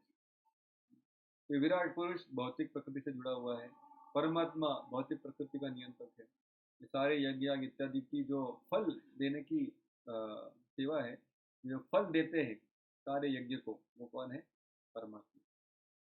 ठीक है, तो ये 6 के 6 प्रश्नों के उत्तर अभी यहाँ पर अर्जुन के मिल गए। तो फिर जाते हैं अर्जुन के आखिरी प्रश्न। आखिरी प्रश्न क्या था अर्जुन का? 7वां, कोई बताएगा? Due at the time of death. जिनको इंग्लिश पढ़ने का तुरंत पढ़ के बता दिया। बाकी लोग बताइए 7वां प्रश्न क्या था? और बताएगा? मृत्यू समय तुम्हाला कसे जाणू शकतात? मृत्यु समय मैं आपको कैसे जान सकता हूँ? ओके, तो उसका उत्तर भी अगले श्लोक में देंगे, श्लोक क्रमांक 5। मेरे पीछे बोलिए। अंतकाले च मामेव स्मरन् मुक्त्वा कलेवरम् यः प्रयाति समद्भावम् याति नास्त्यत्र संशयः। पढ़िए कोई भाषांतर थोड़ा जोर से। आणि अंतकाळी केवळ माझे स्मरण करीत जो आपला देह त्याग करतो तो तात्काळ माझ्या प्रकृतीची प्राप्ती करतो, यात मुळीच संशय नाही। अंतकाले च माम एव स्मरण मुक्त्वा कलेवरम। बड़ा एकदम सिंपल है। अंतकाल में क्या करना है? मेरा स्मरण करो, काम खत्म। इतना करेंगे तो क्या होगा? भगवान का स्मरण करने से भगवान कहते हैं यहाँ पर यह प्रयाति समद्भावम, वो मेरे भाव को या मेरे प्रकृति को या मेरे जगत को प्राप्त करेगा। याति मतलब आएगा, अस्ति मतलब इसमें है, न अत्र संशय, इसमें कोई संशय नहीं है कि वो मेरे पास आए। भगवान ने क्या कहा फिर? मृत्यु के समय अपना कर्तव्य क्या है? एक शब्द में, अंते नारायण स्मृति। अंते नारायण स्मृति, भगवान का स्मरण करना है। भगवान ने एक लाइन में कह दिया, बोले सिंपल अर्जुन, मृत्यु के समय मेरा स्मरण करो, फिर मेरे धाम में आ जाओगे, सारे प्रॉब्लम सॉल्व। एकदम सिंपल। प्रभुपाद तात्पर्य में लिखते हैं इस श्लोक में कृष्ण भावना मृत की महत्ता दर्शित की गई है। कितना महान है कृष्ण भावना। कृष्ण भावना मतलब क्या? कृष्ण का स्मरण। प्रभुपाद ने आंदोलन कौन सा स्थापन किया है? अंतरराष्ट्रीय कृष्ण भावनामृत आंदोलन। तो ये आंदोलन इसके लिए चालू किया है ताकि लोग कृष्ण का स्मरण करें। यहाँ पे जैसे भगवान कह रहे हैं कि अंत काल में क्या काम आएगा? सिर्फ आपको कृष्ण की स्मरण, कृष्ण भावना। मतलब अंत में कौन काम आएगा? पूरे जगत को इस्कॉन ही काम आएगा, क्योंकि इस्कॉन ही उसको कृष्ण का स्मरण सिखाएगा। कृष्ण का स्मरण सिखाने के लिए संस्था का जन्म हुआ है। कृष्ण भावनामृत। प्रभुपाद कहते हैं यहाँ पर इस श्लोक में कृष्ण भावनामृत की महत्ता दर्शित की गई। कोई कितना बड़ा इंजीनियर हो, डॉक्टर हो, लॉयर हो, IAS ऑफिसर हो, जनरल मैनेजर हो, कंपनी का डायरेक्टर हो, कुछ भी हो, जब उसके घर में मृत्यु होती है वो कौन सी संस्था को बुलाता है? इसको क्यों बुलाते हैं? ये आध्यात्मिक संस्था को बुलाते हैं। क्यों? तभी उसको बाकी का कुछ काम नहीं आएगा, क्योंकि अभी अंतकाल आ गया। अंतकाल में से नारायण का स्मरण, कृष्ण भावना ही काम आएगी और कुछ काम नहीं। प्रभुपाद लिखते इसलिए कृष्ण भावना कितने महान है, समझिए आप। हमको जो मिला है कृष्ण का स्मरण करने का मौका, जो कोई भी कृष्ण भावनामृत में अपना शरीर छोड़ता है, तो कृष्ण भावना में शरीर छोड़ना मतलब दोनों अर्थ हो गए इसके, कि कृष्ण भावनामृत आंदोलन में रहकर सेवा शरीर छोड़े, और खास करके कृष्ण को स्मरण करते हुए शरीर छोड़े। भले हम संस्था में हैं लेकिन कृष्ण का स्मरण नहीं कर रहे, तो एक्चुअली हम संस्था में नहीं है, क्योंकि संस्था का नाम ही कृष्ण भावनामृत आंदोलन। तो कृष्ण का स्मरण करना जरूरी है। वह तुरंत परमेश्वर के दिव्य स्वभाव मत भाव को प्राप्त होता है। जो कोई व्यक्ति अपने अंत काल तक भगवान श्री कृष्ण का स्मरण इस तरह से करता रहेगा, भगवान के धाम को प्राप्त करेगा। परमेश्वर शुद्ध अति शुद्ध है, अतः जो व्यक्ति कृष्ण भावना भावित होता है वह भी शुद्ध अति शुद्ध है। स्मरण शब्द महत्वपूर्ण है। श्री कृष्ण का स्मरण उस अशुद्ध जीव से नहीं हो सकता जिसने भक्ति में रहकर कृष्ण भावनामृत का अभ्यास नहीं किया। अभ्यास मतलब क्या होता है? उसका अर्थ जो संस्कृत या हिंदी शब्द है अभ्यास, उसका अर्थ क्या है? सराव हाँ, सराव करावा लगेगा, प्रैक्टिस करना पड़ेगा। प्रभुपाद कह रहे जो कृष्ण भावनामृत का अभ्यास नहीं करेगा, जो प्रैक्टिस नहीं करेगा, बार बार बार बार बार बार बार बार करने का, भगवंत का स्मरण करने का अभ्यास करना पड़ेगा। वो अभ्यास करते रहेंगे तब जाके अंत में स्मरण होगा। वही भगवान अगले श्लोक में बताने वाले हैं, लेकिन प्रभुपाद आप में बता रहे। अतः मनुष्य को चाहिए कि जीवन के प्रारंभ से ही वो कृष्ण भावनामृत का अभ्यास करे। वापस आ गया 2 बार। यदि जीवन के अंत में सफलता वांछनीय है तो कृष्ण का स्मरण करना अनिवार्य है। अतः मनुष्य को निरंतर हरे कृष्ण कृष्ण कृष्ण हरे हरे, हरे राम राम राम हरे हरे, इस महामंत्र का जप करना चाहिए। भगवान चैतन्य ने उपदेश दिया है कि मनुष्य को वृक्ष के समान सहिष्णु होना चाहिए। हरे कृष्णा कृष्ण कृष्ण हरे हरे, हरे राम राम राम हरे हरे, इस मंत्र का जप करने वाले व्यक्ति को अनेक व्यवधानों का सामना करना पड़ सकता है। हरे कृष्ण जप चालू करेंगे, बहुत सारी आपत्ति आएगी, इसके लिए सहिष्णु पहले से बन जाओ। अगर आपको निरंतर जप करते रहना, ये तो थोड़ी अड़चन आ जाएगी, सहिष्णुता नहीं है तो कीर्तन या सुधार नहीं हो पाएगा, जब छूट जाएगी। तो भी इस महामंत्र का जप करते रहना चाहिए, कोई भी आपत्ति आए सहिष्णु बनकर जप करते रहना चाहिए, जिससे जीवन के अंत समय कृष्ण भावनामृत का पूरा पूरा लाभ उसे प्राप्त हो सके। तो प्रभुपाद कह रहे हैं कि छोड़िए मत, निरंतर इस प्रैक्टिस को करते रहिए ताकि हम अंत में भगवान को स्मरण कर पाएंगे। ये सारा प्रैक्टिस उस अंत काल समय के लिए चल रहा है। यातसाठी केला होता अट्टहास, शेवटचा दिस गोडवा। इसके लिए सारा अट्टहास, सारा अभ्यास, सारा प्रयास किस लिए चल रहा है? ताकि अंते नारायण स्मृति, अंते भगवान श्री हरि का स्मरण हो। इसलिए अब यहाँ पर कोई कहेगा प्रभु जी आपने तो अभी भी कहा कि शुद्ध भक्त मतलब जिसको मुक्ति का अभिलाषा नहीं है, अभी आप कह रहे हैं कि स्मरण करना चाहिए। तो अर्जुन का प्रश्न था कि मृत्यु के समय क्या करना चाहिए अगर उसको वापस नहीं आना है तो भगवान ने कहा कि भक्ति करते रहो, बस वापस नहीं आओगे तो ठीक है, फिर मृत्यु के समय कर लेंगे हम, और कुछ करने की आवश्यकता नहीं है। तब यहाँ पर ये प्रश्न पूछा ही क्यों जा रहा है? अब ये जो व्यक्ति लेटा हो यहाँ पर, क्या हुआ है इसको, दिख रहा है आपको?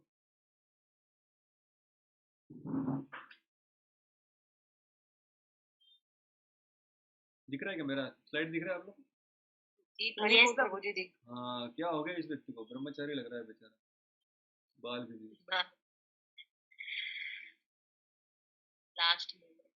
लास्ट मोमेंट पे आ गया। बहुत खुश लग रहा है वो, दुखी है। नहीं, क्यों दुखी है वो इतना? मृत्यु के समय व्यक्ति इतना दुखी क्यों रहता है? तकलीफ होती है उसको? मृत्यु शरीर की पीड़ा होती है, पीड़ा होती है। तो कुलशेखर महाराज का उदाहरण प्रभुपाद तात्पर्य में लिखते हैं। प्रभुपाद कहते हैं ये प्रश्न अर्जुन क्यों पूछ रहा है, क्योंकि अंत काल में कफ वात पित्तई कंठावरोधन रुधौ स्मरणम कुतस्ते, कृष्णा त्वदीय पद पंकज पंजरंतम अद्यैव मे विशतुरा मानस राजहंस प्राण प्रयाण समये कफ वात पित्तई कंठावरोधन रुधौ स्मरणम कुतस्ते। कुलशेखर महाराज कहते हैं कि अगर मृत्यु के समय ये सारे कफ वात पित्त आकर मेरे कंठ को पकड़ लेंगे, कफ भी कंठ को पकड़ता है, वात भी कंठ को पकड़ सकता है, या पित्त भी कंठ को पकड़ सकता है, जिससे कि आवाज आना बंद हो जाता है। और जब आवाज आना बंद हो जाएगा तो क्या हम हरे कृष्ण जप कर पाएंगे? नहीं कर पाएंगे। तो प्रभुपाद जब उनके अंत समय में थे तो प्रभुपाद को भी स्ट्रोक हुआ था, पूरा हाथ पर कुछ हिल नहीं रहा था। तो जो एकदम ऐसे पड़े थे, सब लोग साइड में बैठ के जप कर रहे थे, कीर्तन कर रहे थे, लेकिन क्या प्रभुपाद पीछे गा पा रहे थे? नहीं गा पा रहे थे, तो शांति से पड़े थे। तो किसी भक्त के मन में, वो लिखते हैं अपने यादों में, मेरे मन में उत्तर आया कि अरे प्रभुपाद तो अंत में भगवान का नाम नहीं ले पा रहे।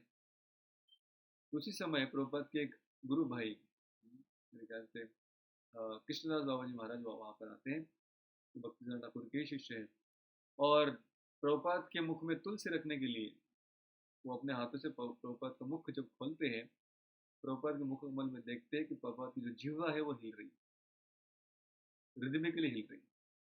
तो कहते देखो स्वामी जी अभी भी नाम जप कर रहे हैं। तब वो भक्त करते शांत रहते कि अरे ये तो निरंतर चल रहा है। जो प्रभुपाद यहाँ पे लिख रहे हैं कि हमें निरंतर भगवान का नाम जप करते रहना चाहिए, प्रभुपाद एक्चुअली करते थे और अंत समय तक भी कर रहे थे। तो अंत में हमारे लिए बहुत मुश्किल हो जाएगा। जो शुद्ध भक्त है वो तो कर पाएंगे, लेकिन हम तो जब कफ वात पित्त बढ़ जाएगा, यहाँ दुखेगा वहाँ दुखेगा, हड्डी क्रैक होगी और क्या क्या नहीं होगा पता नहीं। तो ऐसे पेन में, ऐसे दर्द में, ऐसे दुखियारी अवस्था में भगवान की याद करना बड़ा मुश्किल है। तो इसलिए भगवान कहते हैं कि पहले से ही थोड़ा प्रैक्टिस करना चालू करो। एक बार एक भक्त मुझे कह रहे थे, प्रभु जी हम उपवास क्यों करते पता है? मतलब भूखा रह के भगवान का नाम स्मरण करने का क्यों प्रयास करते पता है एकादशी के दिन? क्योंकि अंत समय ना कुछ खाने पीने को नहीं मिलने वाला। हॉस्पिटल जो पेशेंट होते हैं वो बर्गर, पास्ता, पिज्ज़ा, राइस, दाल, सब्जी खा के नहीं जीते। वो तो जो भी उनके नली से जो लिक्विड जाएगा या फिर नहीं भी जाएगा, सिर्फ सलाइन से जो मेडिसिन गया वही जाएगा। तो उनका तो 7 दिन, 10 दिन, महीना, 2 महीना उपवास ही चलते रहते। तो अगर बिना खाली पेट के अगर हम भगवान का नाम नहीं ले पाते हैं, तो कैसे कह रहे थे कि अंत में पेट खाली रहने वाला है, जो होना चाहिए। और उस समय फिर भगवान का नाम कैसे याद आएगा? उससे अच्छा एकादशी को पेट खाली रख के भगवान का स्मरण करने का प्रयास करो। तो सीक्रेट क्या है? अंत में भगवान का नाम स्मरण करने के लिए, अंत में भगवान को स्मरण करने के लिए प्रैक्टिस, प्रैक्टिस और प्रैक्टिस, इतना ही सिर्फ हमें चाहिए। क्योंकि कौन व्यक्ति यहाँ पर उसको पकड़ने के लिए आ रहे हैं विष्णुदूत चित्र में? अजामिल। अजामिल, इसने भगवान का स्मरण किया था। हाँ किया, भगवान का नहीं, अपने बेटे का किया था। हाँ अपने बेटे का किया था, लेकिन नारायण का नाम लिया था, तो इसकी वजह से यहाँ पर आ गए। अभी हम में से कितने बेटों का नाम नारायण है पता नहीं, हमारे तो बेटे ही नहीं, तो हम किसका नाम पुकारेंगे? तो ये इसका तो लक बाय चांस काम हो गया और बहुत बड़ी कृपा प्राप्त होकर उनको यमदूत से बचाया गया और फिर आगे निकल गए। ये कौन व्यक्ति सोए पड़े? विष्णु पितामह। क्या इनको अंत में नारायण स्मृति हुई? हाँ कैसे हुई? उनके सामने खड़े थे, सामने ही उन्होंने प्राण दिया। भगवान खुद उनके सामने खड़े थे, भगवान का मुखमंडल देखते हुए उनको प्रार्थना अर्पण करते विष्णु पितामह ने अपना प्राण छोड़ा। और वे हम, हमारा मृत्यु का होगा हमें पता नहीं, हॉस्पिटल में होगा, रोड के ऊपर एक्सीडेंट से होगा, या हार्ट अटैक आके घर में बेडरूम में होगा, या मंदिर में होगा, हम नहीं जानते। तो हमारे सामने भगवान प्रस्तुत होंगे ऐसे भीष्म पितामह के सामने ऐसे हो गए, शायद होंगे शायद नहीं भी हो सकते। तो ये अंत समय बड़ा इम्पोर्टेंट है, बहुत मुश्किल है, क्या होगा पता नहीं। ये कौन से मुनि हैं जो भगवान की प्रार्थना कर रहे हैं यहाँ पर? तो जानता है, पहचानता है?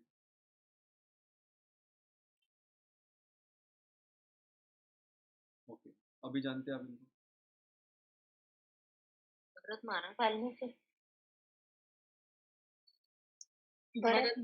हाँ भरत अभी सब लोग जानते। तो भरत महाराज आए थे जंगल में तपस्या करने के लिए, एक बड़ी हिरण को देखा, हरिणी को देखा, जो तालाब को, एक झरने को पार करते करते उसने अपने बच्चे को दरी गिरा दिया गर्भ से। वो शेर के डर से भाग गई, लेकिन उस बच्चे को निस्सहाय अवस्था में देखकर भरत महाराज ने उठा लिया। फिर जब बच्चे को संभालने लगे तो यज्ञ याग करते करते देखते थे बच्चा ठीक है कि नहीं, आजू बाजू में है कि नहीं, खाया कि नहीं उसने ठीक से। यज्ञ में ध्यान कब? अभी हिरण में ज्यादा लग गया। एक दिन ये हिरण भाग गया, हरी घास चरते चरते जंगल में चला गया। तो फिर इसको ढूंढते ढूंढते ढूंढते ढूंढते जंगल में अंदर चले गए, विलाप करते करते उन्होंने अपने प्राण त्यागे। किसका स्मरण किया उन्होंने अंत में? हिरण का। हिरण का स्मरण। अगले जन्म में क्या बन गए? हिरण बन गए। तो फिर हिरण के जन्म में फिर उनको याद आया, अरे अरे मैंने गड़बड़ किया, वापस भक्ति की, फिर अगले जन्म में क्या बने? जड़ भरत बने, फिर रोगण को उपदेश देते। तो कहने का मतलब ये अंत समय में थोड़ा गड़बड़ हो जाएगा ना तो प्रॉब्लम हो जाता है। इसलिए हमारी प्रैक्टिस भक्तों के संग में करते रहना बहुत जरूरी है। ये बेचारे अकेले जंगल में रहते थे, इसलिए कोई भक्त बाजू में नहीं था जो बता पाया कि प्रभु जी हरे कृष्णा क्या कर रहे हैं आप, हरे कृष्णा बोल रहे हैं आप, तो हिरण कृष्णा बोल रहे हैं, तो प्रॉब्लम हो जाएगा, अगले दिन हिरण बन जाएगा। तो इसलिए भगवान अगला श्लोक कहते हैं कि देखो मैंने कह दिया कि अंत में मेरा स्मरण करो, लेकिन इतना आसान नहीं है। नजर हटी तो क्या हो जाएगी? दुर्घटना घटी। इसलिए पढ़ते हैं छठा श्लोक, मेरे पीछे पढ़िए। यम यम वापि स्मरन् भावम् त्यजति अन्ते कलेवरम् तम तम एव इति कौन्तेय सदा तद्भावभावितः। पढ़िए भाषांतर। हरे कृष्ण प्रभुजी. हे कुंतेय, आपल्या देहाचा त्याग करीत असताना मनुष्य ज्या ज्या भावाचे स्मरण करतो त्या त्या भावाची तो निसंदेह प्राप्ती करतो. छोटा भाव, मोटा भाव, मोटा भाव, भाव मतलब किस भाव में हम स्मरण कर रहे हैं. तो यहाँ पर अभी जो फर्स्ट सेक्शन था इस अध्याय का, वो क्या था? डी. डी फॉर क्या था? डाउट्स. पूरा डेथ था. पहला डी मतलब डाउट था. तो डाउट्स के श्लोक कौन से थे? किसी को याद है? 1 से लेकर 1 से लेकर 4 तक. 1 से लेकर 4 तक ही थे. मतलब पिछले श्लोक से हम नेक्स्ट सेक्शन में एंट्री मार दिए. 5वें श्लोक यहाँ पे अंत काले च मामेव स्मरण मुक्त्वा कलेवरम, वो श्लोक से हमने अगले सेक्शन में भाग लिया. और अगला सेक्शन क्या था? End of life. End of life. तो अभी एंड ऑफ लाइफ कैसे करना चाहिए इसके बारे में चर्चा चल रही है. ठीक है. तो 5वें श्लोक में बताया कि एंड ऑफ लाइफ में आप मेरा स्मरण करो तो आप फिर मेरे साथ आओगे लाइफ जीने के लिए दूसरी. 6ठे श्लोक में कहा कि जो जो आप स्मरण करोगे वैसे वैसे अगली लाइफ मिलेगी. वहाँ पे एंड होगा नहीं, वहाँ से नई शुरुआत हो जाएगी. प्रभुपाद तत्व में लिखते हैं, यद्यपि हिरण के रूप में उन्हें अपने विगत कर्मों की स्मृति थी किंतु उन्हें पशु शरीर धारण करना ही पड़ा. भरत महाराज को पूरा स्टोरी प्रभुपाद यहाँ पर तात्पर्य में लिखते, इसलिए हमने यहाँ पर साइड में उनका चित्र रखा है. तभी जाते हैं हम 7वें श्लोक में. अरे इतना भक्ति किया, अंत में थोड़ा हिरण का स्मरण किया तो गड़बड़ हो गया, तो क्या करना चाहिए हमें? हम तो डर गए ये कहानी सुनकर. भगवान कहते क्या करना चाहिए. श्लोक क्रमांक 7. तस्मात् सर्वेषु कालेषु मामनुस्मर युद्ध च मय्यार्पित मनो बुद्धिः मामैवैष्यसि असंशयः. कोई भाषांतर? हरे कृष्णा. अतएव हे अर्जुन, तुम्हें सदैव कृष्ण रूप में मेरा चिंतन करना चाहिए और साथ ही युद्ध करने के कर्तव्य को पूरा करना चाहिए. अपने कर्मों को मुझे समर्पित करके तथा अपने मन एवं बुद्धि को मुझ में स्थिर करके तुम निश्चित रूप से मुझे प्राप्त करोगे. हरे कृष्ण. भगवान यहाँ पे कितनी चीजें करने के लिए बोला है इस श्लोक में? क्या क्या करने के लिए बोला अर्जुन को? बताइए. मन बुद्धि कर्म सब भगवान को अर्पित. मन बुद्धि कर्म से भगवान को अर्पण करना है. ओके, मतलब स्मरण करना है भगवान को. और क्या करना है? मतलब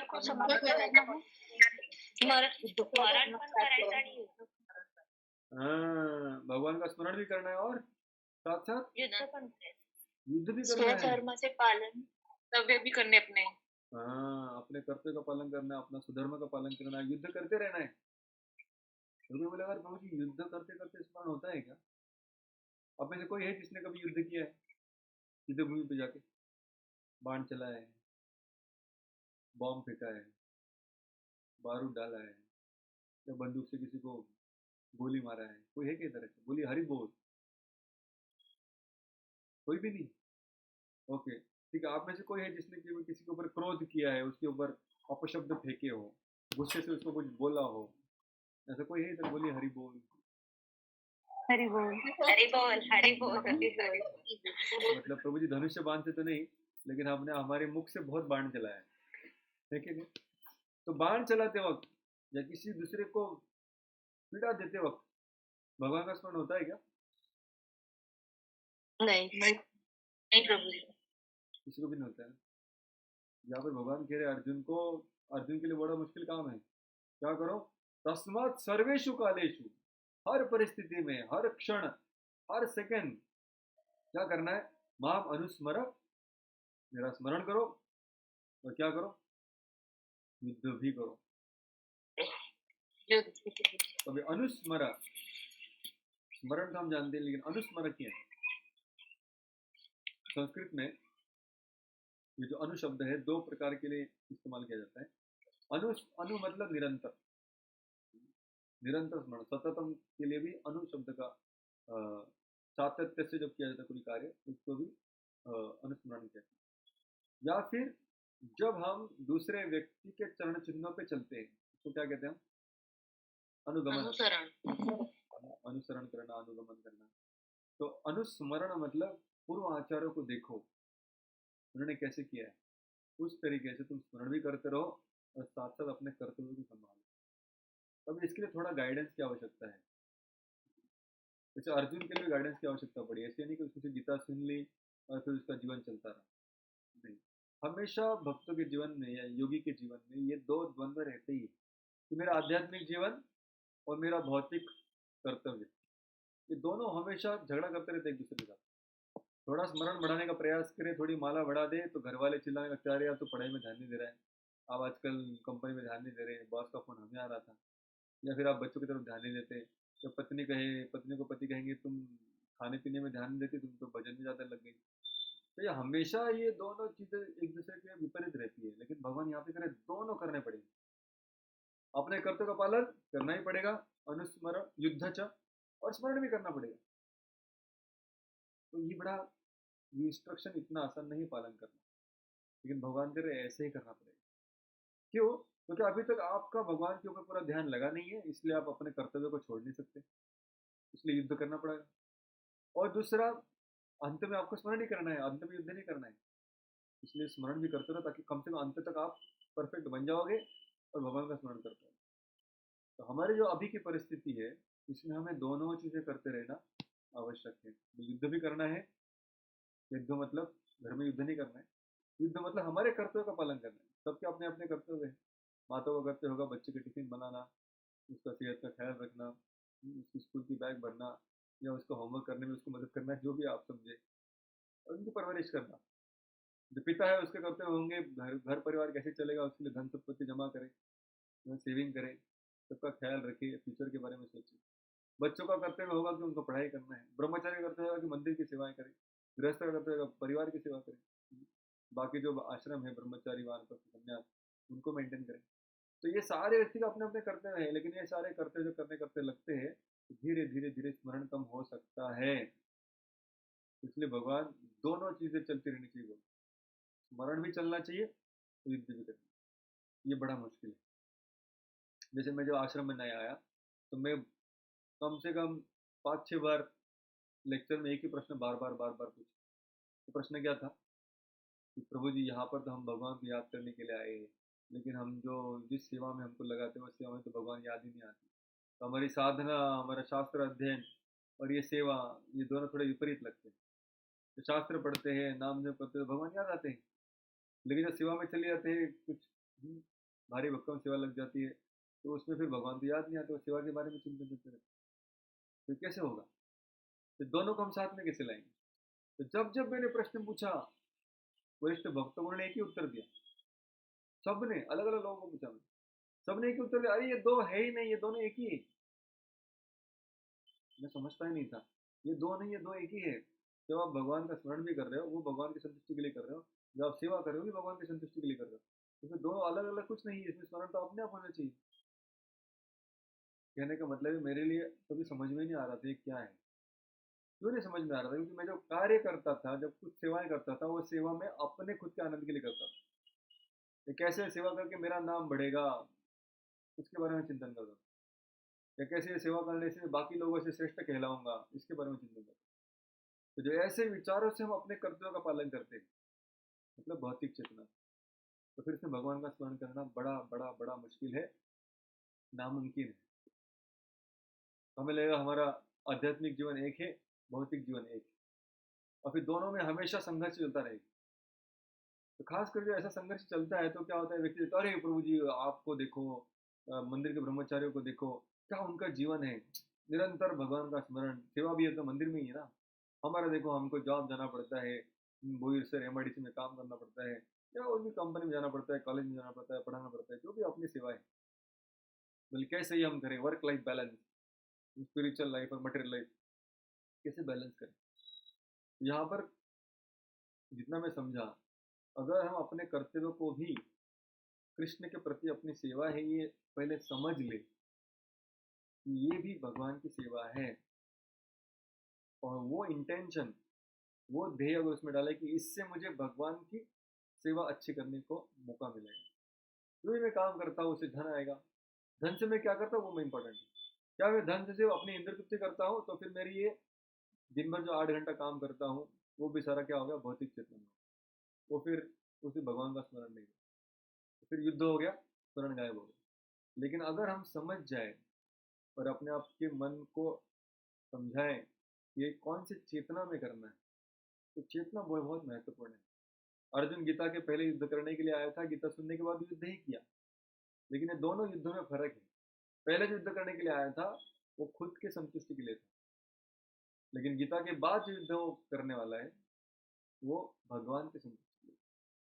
तो ये हम सबको, सिर्फ गृहस्थों का नहीं कहूँगा मैं, इवन ब्रह्मचारी को भी ये समझना जरूरी है कि हम जो भी सेवा करते हैं इसको हमें कहीं ना कहीं भगवान की संतुष्टि के लिए करने का मनोभाव मन में रखना चाहिए। इसके लिए बहुत प्रैक्टिस लगेगा। प्रैक्टिस करते करते करते करते फिर हमें समझ में आएगा कि 24 घंटे हम जो भी कर रहे हैं भगवान की और गुरु की प्रसन्नता के लिए कर रहे हैं। अगर ऐसे वैसा भाव है तो फिर ये दोनों चीज हो पाएगा। अनुस्मर युद्ध, जैसे आज पार्थ सगा प्रभु यही पॉइंट भागवत क्लास में बता रहे थे कि बहुत बार गीता में भगवान कहते हैं कि समत्वम योग उच्चते, हमें सुख और दुख में समता रखनी चाहिए। तो बता रहे थे कि समता और उसका अपोजिट उन्होंने कहा कि ममता। तो समता मतलब हर कार्य जब हम भगवान की संतुष्टि के लिए करते हैं, उसका अपोजिट है ममता, हर कार्य मैं और मेरे लोग उसके लिए करते हैं, उससे आगे हम सोचते ही नहीं। लेकिन हम सोचेंगे कि हर कार्य में मैं, मेरे लिए नहीं या मेरे परिवार के लिए नहीं, किंतु वैष्णव समाज के लिए, गुरु के लिए, कृष्ण के लिए, उनके लिए कर रहा हूँ, तब वो कार्य सेवा में परिवर्तित हो जाएगा। तब वो जॉब में रहेगा तो वो सेवा हो जाएगी। तब वो काम में रहेगा, वो काम सेवा हो जाएगी। और जब वो कार्य सेवा हो जाएगा तब उसमें अनुस्मरण भी होगा और वो कार्य भी चलता है। इसलिए हमारे जो परिवार के सदस्य हैं वो भगवान ने हमें दिए हुए वैष्णव का संग है, वो समझना। तो भगवान के अंश है, हमें बार बार हम अपने आप को याद करना है। ये भगवान की धरोहर है, ये भगवान की संपत्ति है, जिसको मुझे कृष्ण के चरणों में समर्पित करना है। फिर मेरे बच्चे हो, लड़की हो, लड़का हो, पत्नी हो, पैसा हो, घर हो, जमीन हो, जो भी अपना है, ये सब भगवान की धरोहर है। और हर एक का कर्तव्य भगवान की सेवा में लगाना है। मेरे संतुष्टि के लिए नहीं कर रहा हूँ, या उनको मेरी सेवा में नहीं लगाना। ये जब ध्यान में रहेगा, बार बार बार बार अपने आप को याद दिलाना पड़ेगा। लेकिन उसके लिए अनुस्मरण, तो शुरुआत के स्टेज में ये दोनों चीजें जब अलग अलग है एकदम, नहीं नहीं प्रभु जी इसमें हमें याद ही नहीं आता कि ये सेवा है, ये सिर्फ लगता है कि स्मरण है, ये भक्ति है, ये कर्म है। तो जब हमारे जो भक्ति के कार्य हैं थोड़े और रेगुलर हो जाएंगे, मतलब हमारा श्रवण, हमारा कीर्तन, हमारा नाम जप अगर रेगुलर है तो धीरे धीरे धीरे धीरे चेतना बदलेगी और फिर वो काम भी सेवा भाव में हो जाएगा। तब जाके अनुस्मरण और सेवा साथ में होगा। लेकिन अगर हम सिर्फ भक्ति में आए हैं, स्मरण नहीं कर रहे हैं, नाम जप रेगुलरली नहीं कर रहे हैं, शास्त्रों का अध्ययन रेगुलरली नहीं कर रहे, तो क्या होगा उससे? जो बड़ों का मार्गदर्शन बहुत महत्वपूर्ण है, वो अगर रेगुलरली नहीं ले रहे तो फिर चेतना में बदल नहीं होगा। तो चेतना वैसी रहेगी जैसे पहले दिन आए थे भक्ति। ये काम अलग लगता है और स्मरण अलग लगता है। लेकिन अगर हम, हमारा भक्ति की साधना है, तो साधना को निरंतर करेंगे तो धीरे धीरे धीरे धीरे धीरे चेतना में परिवर्तन होगा, हृदय का ध्येय बदलेगा और हर कार्य फिर भगवान के और वैष्णव को संतुष्ट करेगा। तो वो जो स्टेज है वो यहाँ पर भगवान कह रहे हैं, तस्मात् सर्वेषु कालेषु माम अनुस्मर युद्धच। कई बार लोग भक्ति में आते हैं और जैसे विचार करते हैं मुझे भी भक्ति में प्रगति करना है, तो खास करके अभी तक हमने इस समाज में प्रगति मतलब बाह्य प्रगति ही देखी। तो आध्यात्मिक जीवन में जो प्रगति का विचार करते हैं तो बाह्य कार्यों को बंद करने का प्रयास करते हैं। ये नहीं, ये छोड़ दिया मैंने, ये नहीं चाहिए। भगवान ने कहीं कहा नहीं ऐसे, तो उल्टा इसके विपरीत कहा है कि हमेशा कर्म करते रहो, युद्ध करो, अर्जुन ने कहा कर्तव्य का पालन करो, लेकिन चेतना को सुधारो। तो भक्ति में प्रगति करना है मतलब बाह्य कार्य को, टाइम टेबल को, रहने की जगह को नहीं बदलना है, अंदर की चेतना को बदलना है, उसमें प्रगति लानी है, उसमें गति लानी है। कैसे? वो फास्ट कृष्ण कॉन्शियस हो रही है और इसके लिए हमें अपनी साधना को ठीक से करना है। जो भी साधना कर रहे हैं उसको अगर क्वालिटी साधना करेंगे, ध्यानपूर्वक पढ़ेंगे, ध्यानपूर्वक जप करेंगे, ध्यानपूर्वक वैष्णव के साथ संबंध रखेंगे, ध्यानपूर्वक सुनेंगे, ध्यानपूर्वक करना बड़ा महत्वपूर्ण है। तो हर चीज में ध्यान देके करेंगे तो फिर चेतना धीरे धीरे शुद्ध होगी, तो फिर ये काम सेवा में परिवर्तन हो जाएगा। तब जाके हम अनुस्मर और युद्ध दोनों साथ में कर पाएंगे। इसलिए मय्य अर्पित मनोबुद्धि, जब कोई काम कर रहे हो उसमें मन और बुद्धि दोनों की आवश्यकता होती है। ये दोनों जब कृष्ण कॉन्शियस बन जाएंगे तब वो मामेव ऐश्य से असंशय, तब वो व्यक्ति मेरे पास आएगा, इसमें कोई भी संशय नहीं है। तो जैसे मैंने अभी यहाँ पे एक्सप्लेनेशन दिया, वही एक्सप्लेनेशन भगवान अगले श्लोक में देते हैं कि अर्जुन कहेगा कि यार ये स्मरण करना युद्ध करना दोनों साथ में कैसे होगा। उसका उत्तर भगवान 8वें श्लोक में देते हैं। हमने ऑलरेडी कहा हमें प्रैक्टिस करना पड़ेगा, हमारी साधना ठीक से करनी पड़ेगी, उससे होगा। श्लोक क्रमांक 8 पढ़ेंगे आखिरी, मेरे पीछे बोलिए। अभ्यास योग युक्तेन चेतसा अन्यगामिना परमं पुरुषं दिव्यं याति पार्थानुचिन्तयन्। पढ़िए भाषांतर। हरे कृष्णा, दंडवत प्रणाम सर। हे पार्थ, जो व्यक्ति मेरा स्मरण करने में अपना मन निरंतर लगाए रखकर अविचलित भाव से भगवान के रूप में मेरा ध्यान करता है, वह मुझको अवश्य ही प्राप्त होता है। अभ्यास योग युक्त है ना, तो प्रैक्टिस करना पड़ेगा, अपने मन को कृष्ण में लगाने का प्रैक्टिस करना। अगर मैं आपको कहूँ एक कार्य है भगवान का नाम जप करना और दूसरा है कि आपका जॉब करना, तो जप करना जॉब करना, दोनों में से किसमें भगवान का स्मरण करना आसान है? जप करना। जप करने भगवान का स्मरण आसान। क्यों? क्योंकि उस समय हम सिर्फ भगवान को स्मरण कर रहे हैं और कोई कार्य नहीं कर रहे। स्मरण के बारे में पूछ रहे हैं, स्मरण करना आसान क्यों होता है? क्योंकि भगवान का नाम ले रहे। हाँ, कृष्ण कहते तो किसकी याद आती है आपको? अचानक विराट कोहली की याद नहीं आती, कृष्ण बोलने कृष्ण की याद आती। तो प्रभुपाद तात्पर्य में लिखते हैं कि अगर अभ्यास करना है, और भगवान ने हमको कहा कि आपको दोनों तरह स्मरण आना चाहिए, जब करते हुए भी स्मरण आना चाहिए, जॉब करते हुए स्मरण आना चाहिए। लेकिन कौन सा इसका पहले हमको अचीव होगा स्मरण, कौन सा जल्दी हम हासिल कर सकते हैं, जप वाला स्मरण या जॉब वाला स्मरण? जप वाला स्मरण। इसलिए हमारा फर्स्ट टारगेट क्या है, कौन सा स्मरण? जप वाला। अभी हमारी स्थिति क्या है, जप में भी कभी कोई स्मरण नहीं होता। लेकिन कितने लोग ऐसे होता है, बोली हरि बोल, हरि बोल, हरि बोल। अभी हरि बोल बोलते हैं, किसी को हरि की याद आ रही है क्या? कितने लोग को याद नहीं आ रही हरि बोल बोलते हैं, बोली हरि बोल। हरि बोल बोलते हुए भगवान श्री कृष्ण की याद नहीं आई, बोली हरि बोल। कंफ्यूज हो गया, मैं कहता हूँ हरि बोल, कई बार मैं हरि बोल बोलता, लेकिन उसमें हरि शब्द करके मैं भूल जाता हूँ। क्यों? क्योंकि हम ध्यान पूर्वक नहीं करते, जो भी करते। समझ रहे हैं आप मैं क्या बोलना चाहता हूँ? कई बार हम कृष्ण का नाम, हरि का नाम, राम का नाम, हरे श्रीमती राधारानी का नाम उच्चारण करते हैं, लेकिन हम इतने दुर्लक्षित होते हैं अपनी चेतना में, इतने भटके होते हैं कि नाम सामने है लेकिन फिर भी ध्यान नहीं होता, स्मरण नहीं होता, उच्चारण होता है लेकिन स्मरण नहीं होता। क्यों? क्योंकि मन भटक रहा है यहाँ। तो अभी अगर प्रैक्टिस करना है हमें, तो पहले आसान चीज प्रैक्टिस करते हैं या डिफिकल्ट चीज प्रैक्टिस करते हैं? आसान चीज प्रैक्टिस करते हैं। पहले आसान चीज प्रैक्टिस करेंगे तो धीरे धीरे फिर होगा, तो फिर डिफिकल्ट में भी आगे घुसेंगे हम, हिम्मत करेंगे आगे जाने। तो सबसे पहले अगर हम जप का स्मरण या जॉब का स्मरण, तो कौन से स्मरण को पहले बढ़ाने में पहले हमें प्रयास करना चाहिए, मेहनत करनी पड़ेगी? जप का स्मरण। तो कई बार लोग प्रश्न पूछते हैं, प्रभु जी लेकिन मैं जॉब कर रहा हूँ, उसमें भगवान याद नहीं आते। मैं उनको कहता हूँ या उनको कहूंगा कि प्रभु जी जॉब का स्मरण बहुत दूर की बात है, सबसे पहले क्या कीजिए, जब में स्मरण हो रहा है कि उस पर ध्यान दीजिए। तो कम से कम यहाँ पर हम रुकेंगे और कल के जप में ध्यान देंगे, हम जप करते हैं कितना भगवान का स्मरण करते हैं। तो भगवान कह रहे हैं कि ये अभ्यास करेंगे, प्रैक्टिस करेंगे स्मरण करने का, तो धीरे धीरे पहले जप का स्मरण वापस आएगा, धीरे धीरे धीरे फिर कार्य में भी परिवर्तित होगा, साधना की। अभ्यास योग युक्त ने चेतसा न अन्य गामिना, इस मन को सिर्फ कृष्ण में लगाना है, न अन्य गामिना, अन्य कहीं पे वो जाना नहीं चाहिए, गमन नहीं करना चाहिए। परम पुरुषम दिव्यम याति पार्थानुचिंतन, इस तरह से अगर निरंतर अनुचिंतन करेंगे परम पुरुष को प्राप्त करेंगे भगवान गारंटी। तो इस तरीके से भगवान इस सेक्शन को खत्म करते हैं, एंड ऑफ लाइन में मेरी प्राप्ति कैसे होगी। तो बहुत शॉर्टकट में भगवान ने बता दिया कि बस मेरा स्मरण करो और प्राप्त हो जाओ। तो अर्जुन कहेगा कि आपका स्मरण हो नहीं पाता, भगवान की प्रैक्टिस करो, हो जाएगा।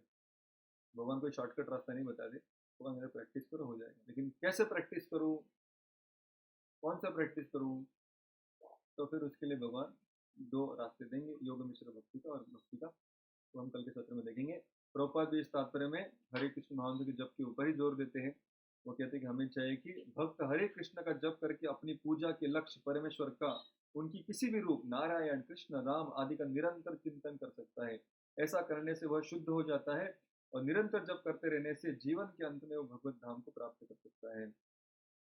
योग अंतःकरण के परमात्मा का ध्यान है। इसी प्रकार हरे कृष्ण के जप द्वारा मनुष्य अपने मन को परमेश्वर में स्थित करता है। मन चंचल है, अतः आवश्यक है कि मन को बलपूर्वक कृष्ण चिंतन में लगाया जाए।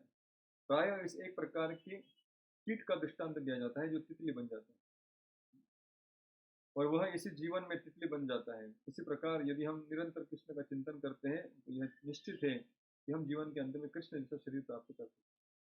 तो तितली का जो बच्चा होता है, तितली उसको एक ककून में बंद करके चली जाती है। तो छोटे कीड़े के रूप में होता है पहले, लेकिन वो कीड़ा जब याद करता है कौन मुझे बंद कर गया, वो तितली थी, तितली थी, तितली, तो उसका ही स्मरण करते रहता है। लेकिन धीरे धीरे धीरे धीरे धीरे वो ककून से बाहर आता है तो वो भी तितली बन जाता है।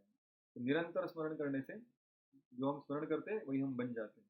जो प्रभुपाद यहाँ पे कह रहे हैं, अगर हम भगवान का स्मरण करेंगे तो अंत में भगवान के पास चले जाएंगे, उनके जैसा दिव्य आध्यात्मिक शरीर हमें प्राप्त हो सकता है। इसलिए अभ्यास को करना हमारे लिए जरूरी है।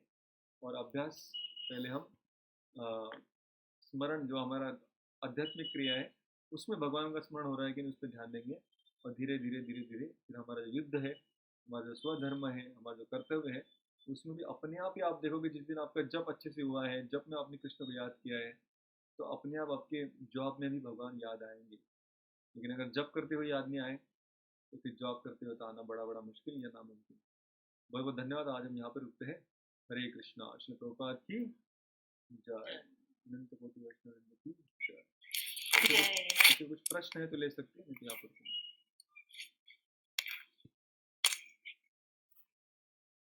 हरे कृष्ण प्रभु जी, मुझे प्रश्न है, मैं पूछूं? यस, बोलिए।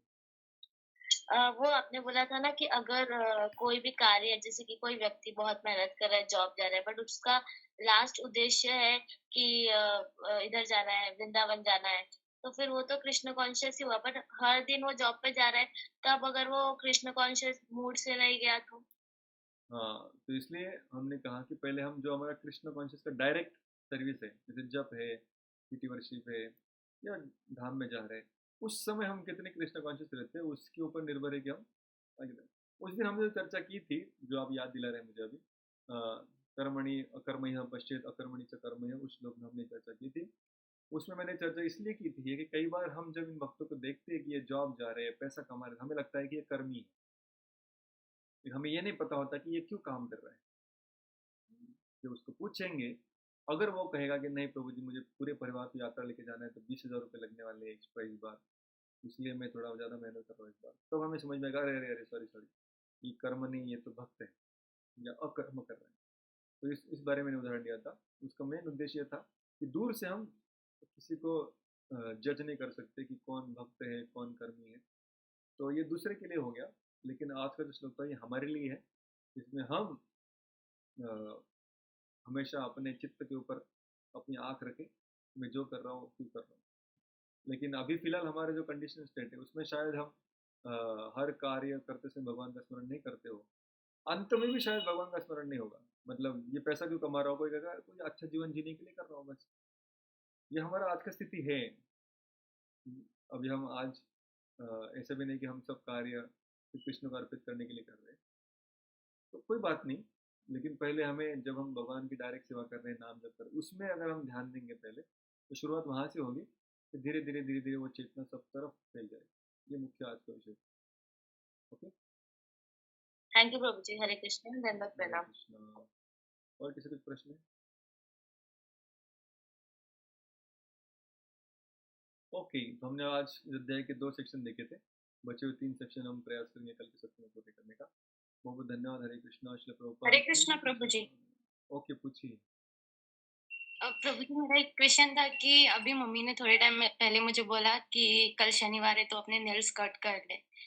तो क्या मतलब जैसे तो मैंने मम्मी को बोल दिया कि शनिवार हुआ तो क्या हुआ कृष्णा तो है ना, बचा लेगी मुझे। तो मतलब ये क्या सही है या गलत है? इसके लिए हम बाद में चर्चा करेंगे आपसे प्रश्न, क्योंकि ये इस अध्याय से कनेक्टेड नहीं है। तो अभी ओके ओके, ठीक है ठीक है। Thank you. हरे कृष्णा। जय ग्रंथाश्रम भगवद गीता की जय। अनंत कोटि वैष्णव। हरे